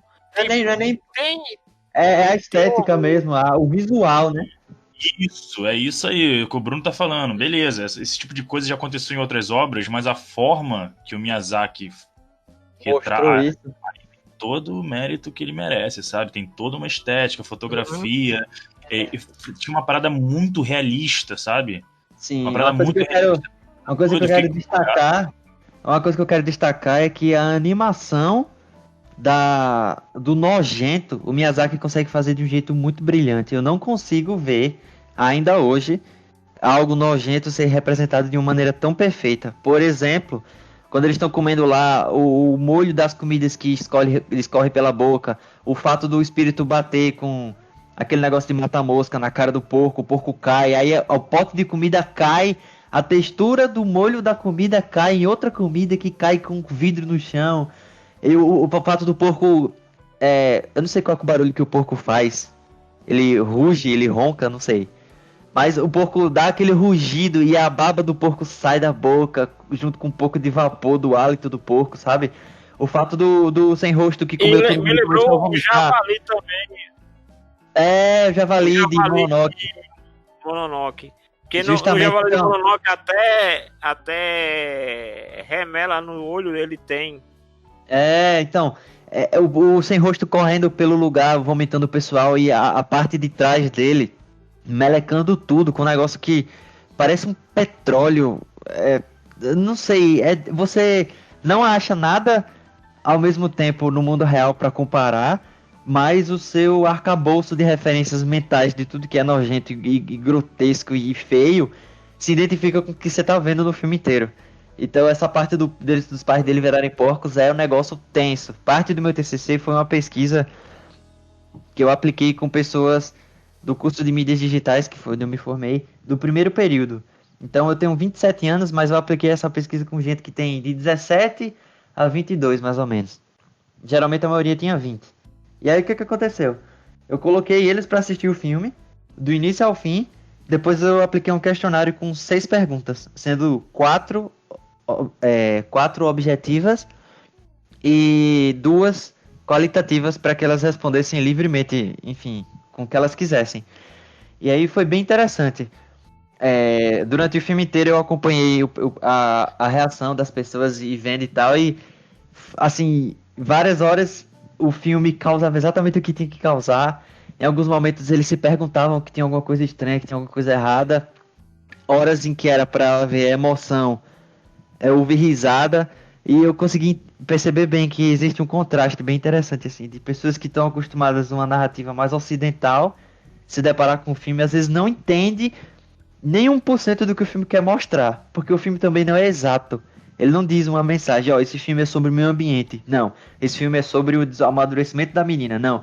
Esse filme é sobre responsabilidades e sobre o dever que cada um tem e o que você tem que fazer, você faça. Não. Esse filme é sobre as relações entre humanos e espíritos. Não. Esse filme é sobre, a sua própria identidade que não pode se perder. Esse filme, ele passeia sobre tudo isso aí para no final entregar... Porque, na verdade, esse é um filme para que cada um tire sua própria conclusão. Essa é a interpretação que eu acho. Porque as pessoas estão tão acostumadas. Eu acho engraçado que as pessoas geralmente, recentemente, elas reclamam muito de filmes expositivos. Uhum. Mas são justamente os filmes que elas gostam. O filme, ele provoca o Ocidente, talvez numa medida diferente do público japonês, que deve absorver de outra forma, mas o público ocidental, ele vê 1, 2, 3, 4, 5 vezes ao longo de quase 20 anos, eu acho que tem 20 anos o filme quase, se brincar, e que é muito interessante como você ainda consegue buscar do filme mensagens, consegue buscar ensinamentos, consegue entender mais alguma coisa que você não entendia antes. Tem várias referências, por exemplo, de dublagem e de legenda, que eram coisas que eu não pegava por não saber japonês, e depois de ter estudado tanto e ter assistido o filme sem legenda nenhuma, prestando atenção em cada palavra, cada pronúncia, cada termo usado, tem muita nuance ali que se perde, entendeu? E também pesquisando sobre artigos que tratavam sobre a viagem de Chihiro e outros TCCs, e mestrados e doutorados e coisas que eu consegui encontrar para fazer referência bibliográfica, eu também descobri todo um mundo de coisas totalmente diferente, assim. Que é bem interessante. Por exemplo, tem uma parte do filme que pra mim foi muito estranha. Lembra que de dentro do corpo do Haku, ela tira um monstrinho esquisito, um negócio que fica pulando, e ela sem querer pisa em cima. E aí ela tem que ir pulando numa perna só pro Kamadi fazer um corte estranho na mão dela. Sabe? É que ela diz, faça um retângulo pra fazer pra ele poder cortar, como se fosse aqui a gente coloca um dedo com o outro pra dizer que tá de mal, né? É mais ou menos isso, mas é uma noção diferente, porque o significado é de impureza.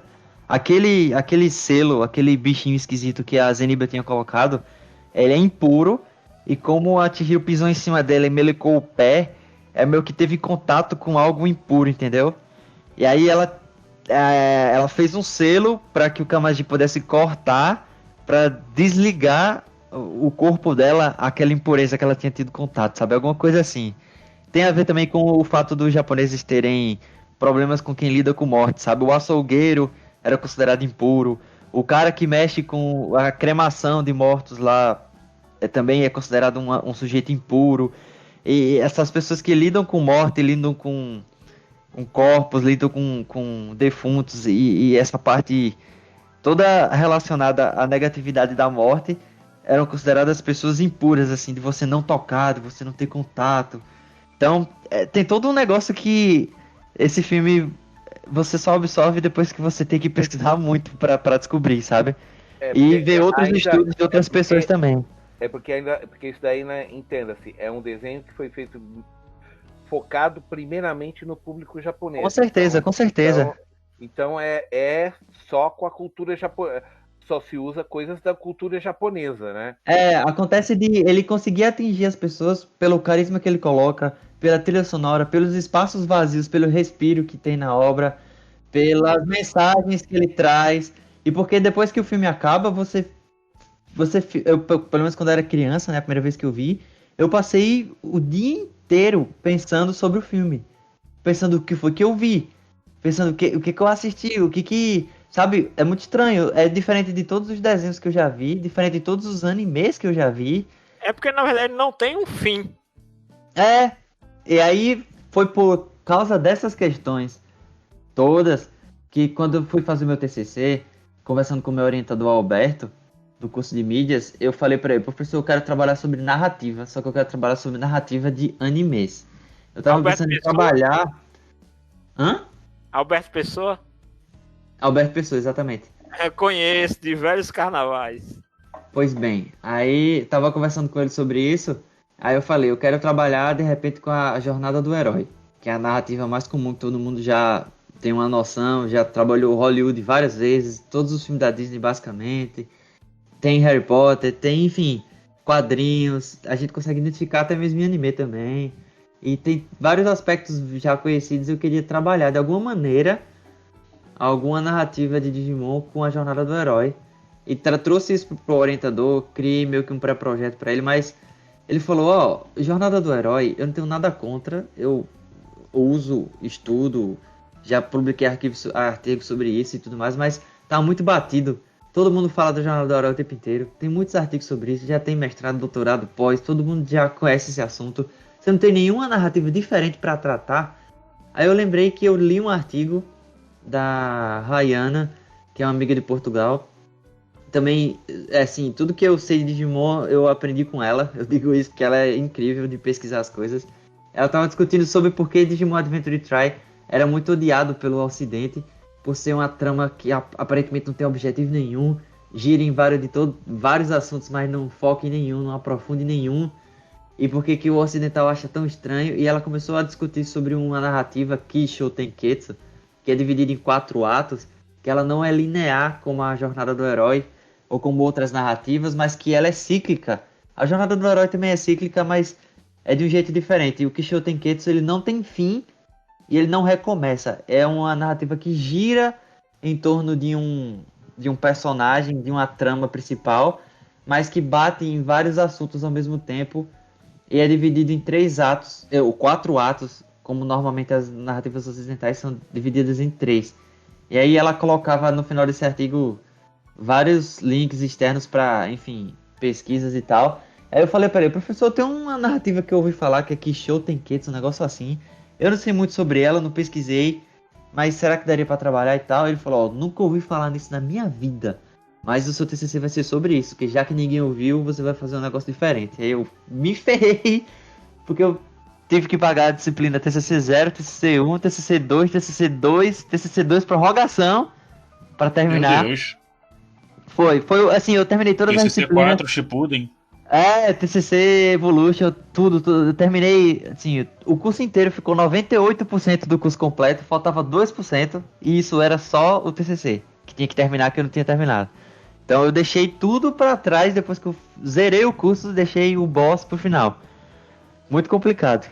Então, não tinha artigo falando sobre isso em português, muito difícil de procurar, tive que achar muitos blogs e sites em inglês de fãs americanos. Foi muito complicado, eu tive que procurar até um livro que o autor de Jojo Bizarre Adventure, não sei se vocês conhecem o nome dele, é Hirohiko Araki. Ele escreveu um livro chamado Mangá, Teoria e Prática, The Craft of Creating Mangá, que saiu pela editora... Deixa eu ver qual é a editora aqui. Ele lançou esse livro nos Estados Unidos, a tradução desse livro em inglês, né? E tem um capítulo sobre Kishou Tenketsu, que é o capítulo 4, que ele fala sobre a estrutura da narrativa. Aí o meu professor comprou pra mim, só pra eu ler, pra eu entender essa parada aí. Que tava muito difícil. E ele explica como é que todas as narrativas japonesas são colocadas em 4 atos. É muito interessante Nossa, eu quero ver isso aí depois me empresta também. Nossa, tá, beleza, tá aqui, tô com ele na mão aqui. É muito interessante ele falar, ó, todo mangá de shonen, etc e tal, que é considerado famoso, ou uma novela, um drama, um filme, é com certeza baseado num tipo de estrutura japonesa de contar histórias chamada Kishou Tenketsu. Ki significa introdução, é o kanji de acordar, de começar, de introduzir, que é a parte que você vai indicar onde é que a história se passa, quais são os personagens, qual que é o ambiente. Tem um Shou, que é o desenvolvimento, que é basicamente as relações entre os personagens, como é que personagem tal se comporta diante de tal coisa, qual é que o personagem tem tal história, como é que ele se liga, quem é que é primo de quem é que é irmão de quem. Então, essas duas partes você entende como a Chihiro chegando na cidade, chegando no local, descobrindo o mundo espiritual, ficando presa lá, não conseguindo fugir. Shou é quando ela conhece o Haku leva ela pro Kamaji, o Kamaji entrega ela pra Lin, a Lin coloca ela no elevador, ela vai conhecer o Yubaba. Todas as relações aí são formadas. Aí tem a terceira parte, que é a mais importante, que é a que caracteriza o Kishou Tenketsu, que é Ten. Ten é o kanji de giro, de girar, de... enfim, redemoinho, giro, twist, que é justamente a parte mais importante, que é a que o Luiz tinha percebido e tinha falado, que é o terceiro ato, né? Que é o mais doido, que é a virada, é o twist, é quando você sobrepõe várias camadas da história sobre a própria história, com elementos novos e inesperados, que vão dando densidade pra trama, vão criando o clímax. É nessa hora que é o clímax da história, entendeu? E no final, Ketsu, que é o encerramento, ele só vai amarrar a história inteira, finalizar todos os 4 atos em uma trama só, que vai meio que amarrar as coisas no infinito, sabe? Num encerramento de história que não é exatamente conclusiva, mas reflexiva. Você que vai absorver o filme, a narrativa, a história, o drama, seja lá o que for, da maneira que você melhor puder, para entender aquilo do seu modo. A história, ela não tenta convencer você de nada. Ela lhe apresenta várias coisas, estimula a sua autorreflexão para que você tire suas próprias conclusões. Isso é muito interessante, porque pesquisando sobre o Kishou Tenketsu, eu descobri que a origem dessa estrutura narrativa vem de textos antigos, budistas e religiosos que foram introduzidos no Japão, em outros locais na China e na Coreia também. O nome muda para cada um dos países, mas no Japão é Kishou Tenketsu. E a partir desses textos, que eram muito mais reflexivos e é como se fossem parábolas que não tentam convencer, mas tentam estimular a reflexão, sabe? Isso de propósito foi feito para causar mais uma reflexão do que uma imposição, sabe? E aí, a partir disso, foi desenvolvendo texto, poema, livros, romances. Aí foi para mangá, depois de mangá foi para anime, de anime foi para filme. E, basicamente, eles defendem muito que no Japão essa estrutura narrativa é muito usada. Aí, o exemplo de coisas que vocês vão ver que tem Kisho Tenketsu hoje em dia. Sabe os tipos de mangá 4 São 4 quadradinhos? É basicamente Kisho Tenketsu aquilo. A estrutura completa. Comentamos no podcast passado dos Yamada. Sim. Então, os 4 quadrinhos são justamente essa estrutura. A apresentação, o desenvolvimento, o giro do novo elemento que vai entrar na história, que geralmente é a parte que quebra o humor, né? E o final, que é o encerramento. Então, tipo, isso tá muito visível em várias estruturas narrativas que os japoneses precisam usar para desenvolver a história, seja ela curta, pequena, grande, audiovisual, enfim. E aí tem até um exemplo que eu li em vários artigos que eu encontrei também, que era muito fácil de ser entendido e explicado. É um poema de um filósofo japonês que ele escreveu, tem 4 linhas só, cada linha é uma parte dessa estrutura, e é o exemplo mais simples de entender. Como é que ele consegue explicar introdução, desenvolvimento, giro e encerramento. Eu vou ler aqui para vocês. É bem simples. O nome dele? Sani Orai. Vamos lá. As personagens são as filhas de Itoya, em Osaka. A filha mais velha tem 16 anos e a filha mais nova tem 14. Historicamente no Japão, os guerreiros matavam seus inimigos com arcos e flechas. No entanto, as filhas de Itoya matam apenas com os olhos. Basicamente isso. Olha só, o que é a introdução? As personagens são as filhas de Itoya em Osaka. Apresenta os personagens e o local e a ambientação. O show, que é o desenvolvimento. A filha mais velha tem 16 e a filha mais nova tem 14. Explica sobre que as filhas são jovens e que uma é mais velha que a outra. Explica, dá um pouco de relação, assim, para você entender quem são elas e como elas deveriam ser, né, a partir da idade. Aí vem o Ten, que é o giro, que é o terceiro ato, que é a loucura total. Que ele fala, historicamente no Japão, os guerreiros matavam seus inimigos com arcos e flechas. É uma informação completamente alheia ao que você tinha antes. É uma coisa que é introduzida na história para torcer ela. E no final, que é o encerramento, no entanto, as filhas matam apenas com os olhos. Ou seja, você conclui tudo, deixa em aberto para quem está lendo imaginar por quê, mas você amarra todos os outros 3 atos, o primeiro, o segundo e o terceiro, desse encerramento. Então, esse é o exemplo mais fácil assim, que eu consegui encontrar, que todo mundo usa, todos os artigos que eu encontrei falavam, que é bem, mostra como é fácil perceber essa divisão em 4 atos, né? Às vezes nem sempre a gente percebe por ser ocidental e por estar acostumado com outro tipo de estrutura. Aí, quando eu vi isso, eu falei, meu Deus, a viagem de Chihiro. Na minha cabeça explodiu assim.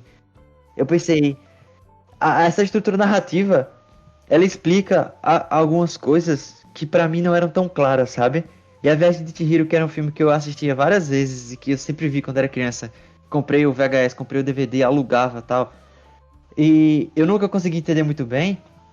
Quando eu li sobre essa estrutura narrativa, eu automaticamente percebi, será que eu consegui encaixar a Viagem de Chihiro nisso? Será que fica mais claro pra mim? Aí, basicamente foi isso. Eu assisti o filme inteiro, tirei print de vários momentos do filme todo e dividi em pastas para entender como é que o filme se encaixava. Aí criei a pasta do Ki, a pasta do Show, do Ten e do Ketsu. Aí joguei os prints que eu tirei em cada uma. E a parte do Ten, que é o ápice do filme, né? A parte mais importante, o clímax, que é onde o gráfico sobe na parte emocional. É justamente a pasta que teve mais imagem, porque é muita coisa acontecendo, é muita maluquice, é o sem rosto vomitando, é dragão caindo, papel picado correndo, é passagem de trem, é uma loucura total. A parte que tem mais coisa para contar da história é essa parte. o encerramento ele nem é tão importante se você parar pra pensar. Ele é só conclusivo. Não acontece mais nada. Não acontece mais nada, ele é só conclusivo reflexivo. Ele não introduz nada novo, ele não desfaz nada do que foi feito, ele só fecha a história, digamos assim. Isso foi bem interessante. E Como também, previsto no início do programa. Não, diga aí, Bruno, pra gente encerrar. é uma coisa que era bem... Mas não ficou mais nada na pauta, não, né? Não, creio que não. Só considerações interessantes sobre a jornada da personagem, coisas que talvez eu vá tocar ainda, mas é interessante como a gente tá acostumado com a narrativa ocidental, quando se depara com algo completamente diferente assim, é mais difícil de entender, até porque também a gente procura um conflito pro filme, e a narrativa Kishou Tenketsu, ela não precisa de um conflito especificamente, sabe? Ela não precisa justamente do conflito para se sustentar. Isso é muito interessante. Todos os conflitos que a personagem possui durante a série toda, né, dos acontecimentos que vão ocorrendo com ela, vão se dissolvendo à medida que vão criando outros, e você termina o filme com a sensação de que, mas ela não precisava, sei lá, libertar o mundo espiritual das garras do mal. Não, a Yubaba continuou lá, a casa de banhos continua lá, entendeu? O Haku continua lá, sabe? Ela não salvou ninguém, não libertou ninguém. Ela, na verdade, ela amadureceu o filme inteiro. E é isso, basicamente. Em teoria vai, né? Vai sair de lá depois. Justo, você fica com a sensação de que tem alguma coisa faltando, ou que você não entendeu porque perdeu alguma coisa, mas na verdade é porque o filme é assim mesmo, entendeu? Aí tem a colocação aqui de Nakashima, que foi um site que eu encontrei de concurso de mangá, para estrangeiros escreverem mangás para os japoneses avaliarem e darem prêmios para os vencedores do concurso. Aí esse Nakashima é um dos organizadores. Aí ele tem uma matéria sobre Kishou Tenketsu, ele explicou: no Japão, não apenas o mangá, mas qualquer história ou romance são construídos em 4 partes. Praticamente tudo aqui é escrito, desenhado ou apresentado dessa maneira. Internacionalmente, a estrutura de 3 atos é mais amplamente usada em educação e nas produções artísticas. Por exemplo, qualquer professor de inglês diria para você escrever usando a estrutura básica do parágrafo numa redação: sentença de tópico, sentença de apoio, sentença final. Então, é realmente algo completamente diferente do que a gente está acostumado. Outras pesquisas que eu consegui encontrar também é que o japonês desenvolveu uma retórica que não é exatamente uma retórica como a ocidental. Lembra que os gregos discutiam e tinham vários tipos de argumentação contra, e tinha aquela coisa da persuasão, de que era você convencer o seu oponente que está discutindo com você de que as suas ideias são verdade, são cobertas de razão, e que você sabe do que está falando, porque você sustenta com argumentos e você convence o outro. E toda essa persuasão ocidental, ela não existe no Japão, não existiu, não se desenvolveu da mesma forma, porque para eles a harmonia do grupo é muito mais importante do que o embate entre ideias entre um e outro, entendeu? Aquela coisa que o Janúcio falou do prego que é martelado e tal. É basicamente a união de todo mundo, o equilíbrio, a paz, aquele conceito do wa, que significa paz, união. O grupo, o pensamento japonês, digamos assim, é muito mais fácil para eles de construir as coisas assim e de sempre sugerir uma reflexão a outros do que o convencimento puro. Também foi uma discussão muito doida que eu encontrei, que também usei na pesquisa. E é muito interessante. Quando eu fiz as perguntas qualitativas pro público que estava assistindo o filme, depois que eu fiz a exibição, as interpretações são várias. Esse filme é muito viajoso, eu não entendi nada, mas eu amei. Teve gente que disse que, meu Deus, a Disney é totalmente diferente, mas eu amei esse filme. Eu achei completamente fora do padrão. Teve gente que disse que tem uma viagem aí que circula pela internet que diz que esse filme, na verdade, a mensagem derradeira que o Miyazaki queria passar é que o Sem Rosto, ele é um cara que quer comprar Chihiro porque a casa de banhos é uma alusão à casa de prostituição. Ah, Ele eu queria vi essa comprar ela também. com ouro, não tem? Conhece essa história? Sim, conheço, eu vi então, essa história também. Isso eu discuti isso no TCC, dizendo que isso é basicamente o ocidental querendo encaixar a narrativa em algo que ele conhece, mas que ele, entendeu? Ele tem essa ideia de que ele quer encaixar em alguma narrativa que ele já conhece, em alguma ideia que ele já tem. É muito engraçado isso, sabe? Essas interpretações diferentes que as pessoas criam a partir do que estão querendo, do que estão querendo entender. E foi isso, meio que concluiu o TCC com isso, né? A pesquisa revelou que a maioria dos alunos adorou o filme, gostou muito, deu nota máxima, mas cerca de metade disse que entendeu, metade disse que não entendeu, apesar de todos terem gostado. E nas perguntas sobre se você acha que o filme tem uma história diferente da maioria dos outros, que você já viu, teve gente que disse, é completamente diferente, assim. Acho que foi 90% das pessoas disseram que A Viagem de Chihiro é completamente diferente de outras histórias, é totalmente outra coisa, mas ao mesmo tempo que eu também não entendi, eu adorei. Então, isso meio que mostra o quanto que o filme, depois de tantos anos e gerações diferentes que têm acesso à internet, que poderiam ter visto o filme, poderiam ter baixado, poderiam ter descoberto, poderiam ter, enfim, consumem um tipo de entretenimento totalmente diferente que a gente já consumiu antes. Tem acesso a muito mais animes do que a gente teve quando o Chihiro saiu. Mesmo assim, o filme consegue causar um impacto muito grande nesse público. Inclusive, não sei se vocês souberam também, acabei descobrindo durante a pesquisa, ano passado, se não me engano, foi o ano que foi Toy Story 4, não foi alguma coisa assim? Sim. Então, na China, A Viagem de Chihiro nunca foi exibido. Esse tempo inteiro. Nossa, sério? Houve um problema lá com relação a direitos autorais e comerciais e tal, que a Viagem de Chihiro nunca chegou na China. Oficialmente, porque pela pirataria, a China inteira conhece A Viagem de Chihiro há muito tempo. Só que veja bem, depois de todo esse tempo, em 2019, as barreiras comerciais foram resolvidas e A Viagem de Chihiro pôde finalmente estrear oficialmente de forma legal nos cinemas da China. Resultado, mesmo todos os chineses conhecendo A Viagem de Chihiro de forma pirata, lotaram os cinemas e a bilheteria de Viagem de Chihiro foi maior que Toy Story 4. Nossa. Na China. Eu tenho um link pra isso, inclusive, da notícia e tal. Mas Então, deve ser muito bom assistir esse filme no cinema. É uma experiência totalmente imersiva mesmo, né? imagina como é louco, mas o povo chinês conhecia já. Já todo mundo já tinha visto, já até era pirata, já era conhecido. Mesmo assim, Aí eles nunca viram no prestigiar. cinema, né? Nunca Foram. viram no cinema. E engraçado vencer Toy Story 4, que é contemporâneo, né? Foi feito atualmente. A Viagem de Chihiro tem mais de, sei lá, quase 20 anos. É muito interessante quando você coloca isso, né? Em perspectiva. E pra mim, essa foi a minha pesquisa geral. Essas conclusões que eu tirei. O filme é muito diferente, por ter uma narrativa diferente, por ser feito para um público diferente. Ao mesmo tempo, ele tem elementos que causam curiosidade e misturam um Japão imaginário com um Japão real. Porque você consegue buscar o que tem de real do Japão ali, que a gente já falou sobre os onsen, sobre as casas de banho, sobre várias coisas, ao mesmo tempo que tem uma mitologia que a gente não consegue alcançar, né? Isso tudo é estimulante demais. Apesar de também muita gente não entender muito bem o que o filme quer dizer, o filme quer dizer muita coisa, e você pode buscar vários entendimentos em cada uma dessas coisas que o filme fala. Enfim, é um filme que ele não é pra ser conclusivo, ele é pra ser discutido. Por isso que ele tá até hoje aí fazendo sucesso.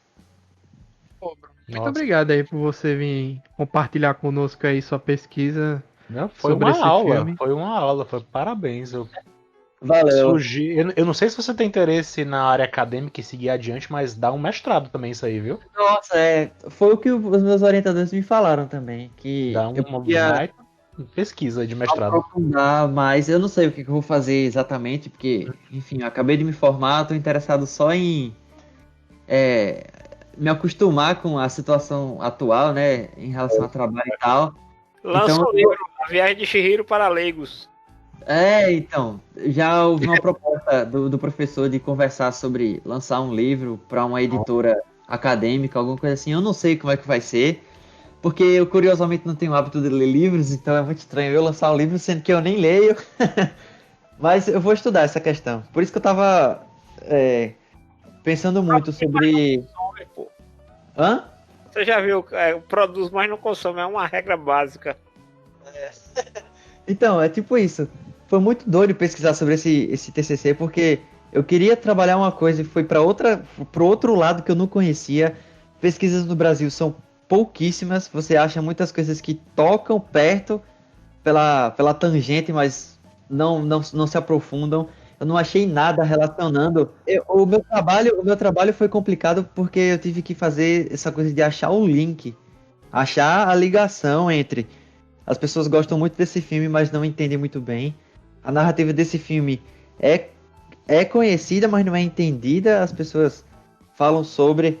Aí eu descobri que tem uma narrativa japonesa que é muito usada, mas o pessoal no Brasil não fala a respeito. Eu consegui fazer o match entre essas coisas, entendeu? Eu consegui traçar a linha que conseguia ligar. Isso foi difícil de escrever, porque eu também não tenho um hábito muito bom de escrever nem nada. Eu não sou um péssimo acadêmico, digamos assim. Mas eu tive que me dedicar muito para fazer sair essa coisa toda que eu expliquei para vocês. Que foi justamente a narrativa de 4 atos, trazer todo o filme da maneira como ele traz, e o sucesso que esse filme tem, apesar da falta de compreensão.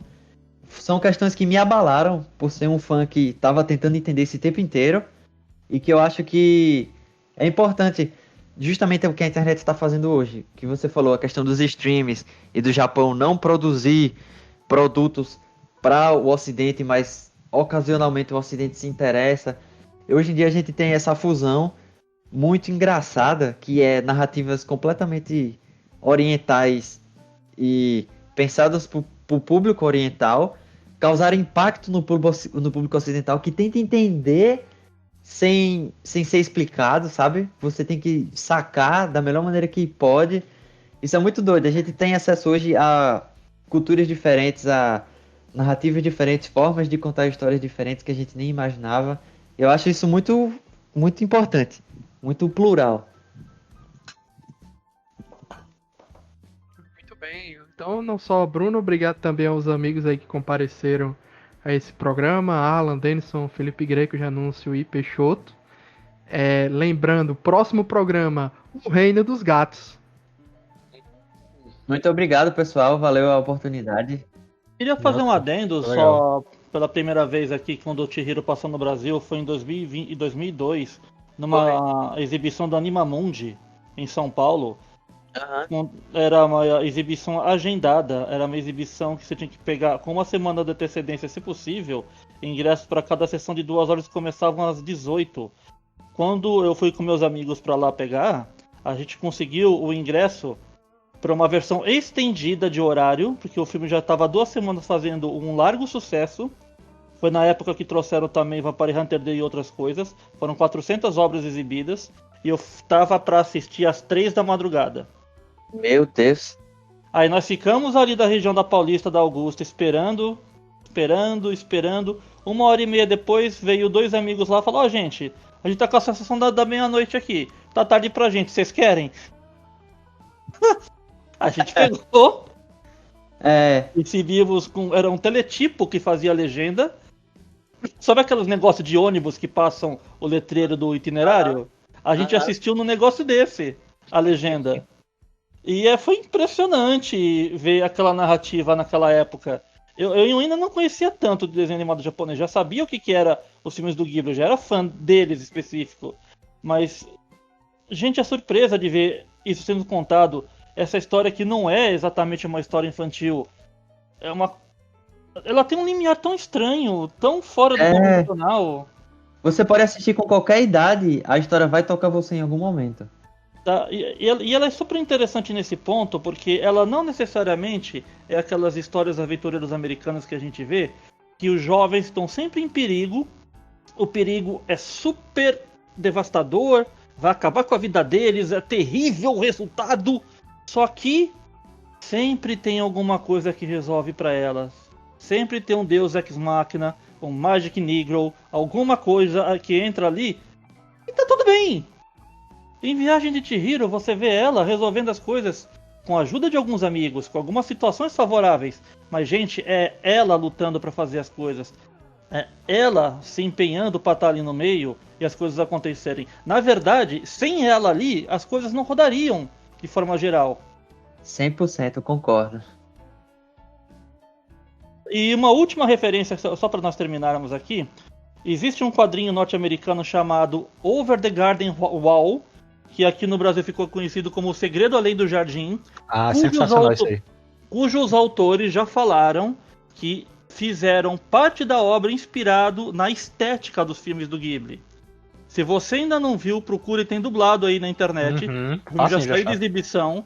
Tá, Over the Garden Wall, né, por cima do Muro do Jardim, como é chamado aqui, Além do Segredo do Jardim. Assistam essa série, é incrível. Vou procurar. Essa eu não conhecia, não. Vale a pena ver mesmo. Olha, é incrível. Tem um episódio que eu vou citar só por cima, que é quando eles estão fugindo de uma situação, daí eles vão ficar na casa de uma menina que tem uma senhora que cuida dela, que seria a tia ou a avó ou algo assim. E, gente, aquilo ali é Ghibli puro, de cortar o coração e de ser ao mesmo tempo fascinante e assustador. Interessante, né? Obrigado aí todo mundo que compareceu para gravar esse programa. Bruno aí, obrigado por compartilhar seu conhecimento, seu trabalho com a gente. Obrigado a todo mundo que ouviu e voltamos na próxima do Estúdio Ghibli aí com O Reino dos Gatos. Mais um que Peixoto deixa a gente com a expectativa lá em cima, como sempre. Aí é legal pra caramba, vale a pena. Falou! Valeu todo mundo e até a próxima, pessoal. Tchau, tchau. Tchau. Valeu! Tchau. Tchau.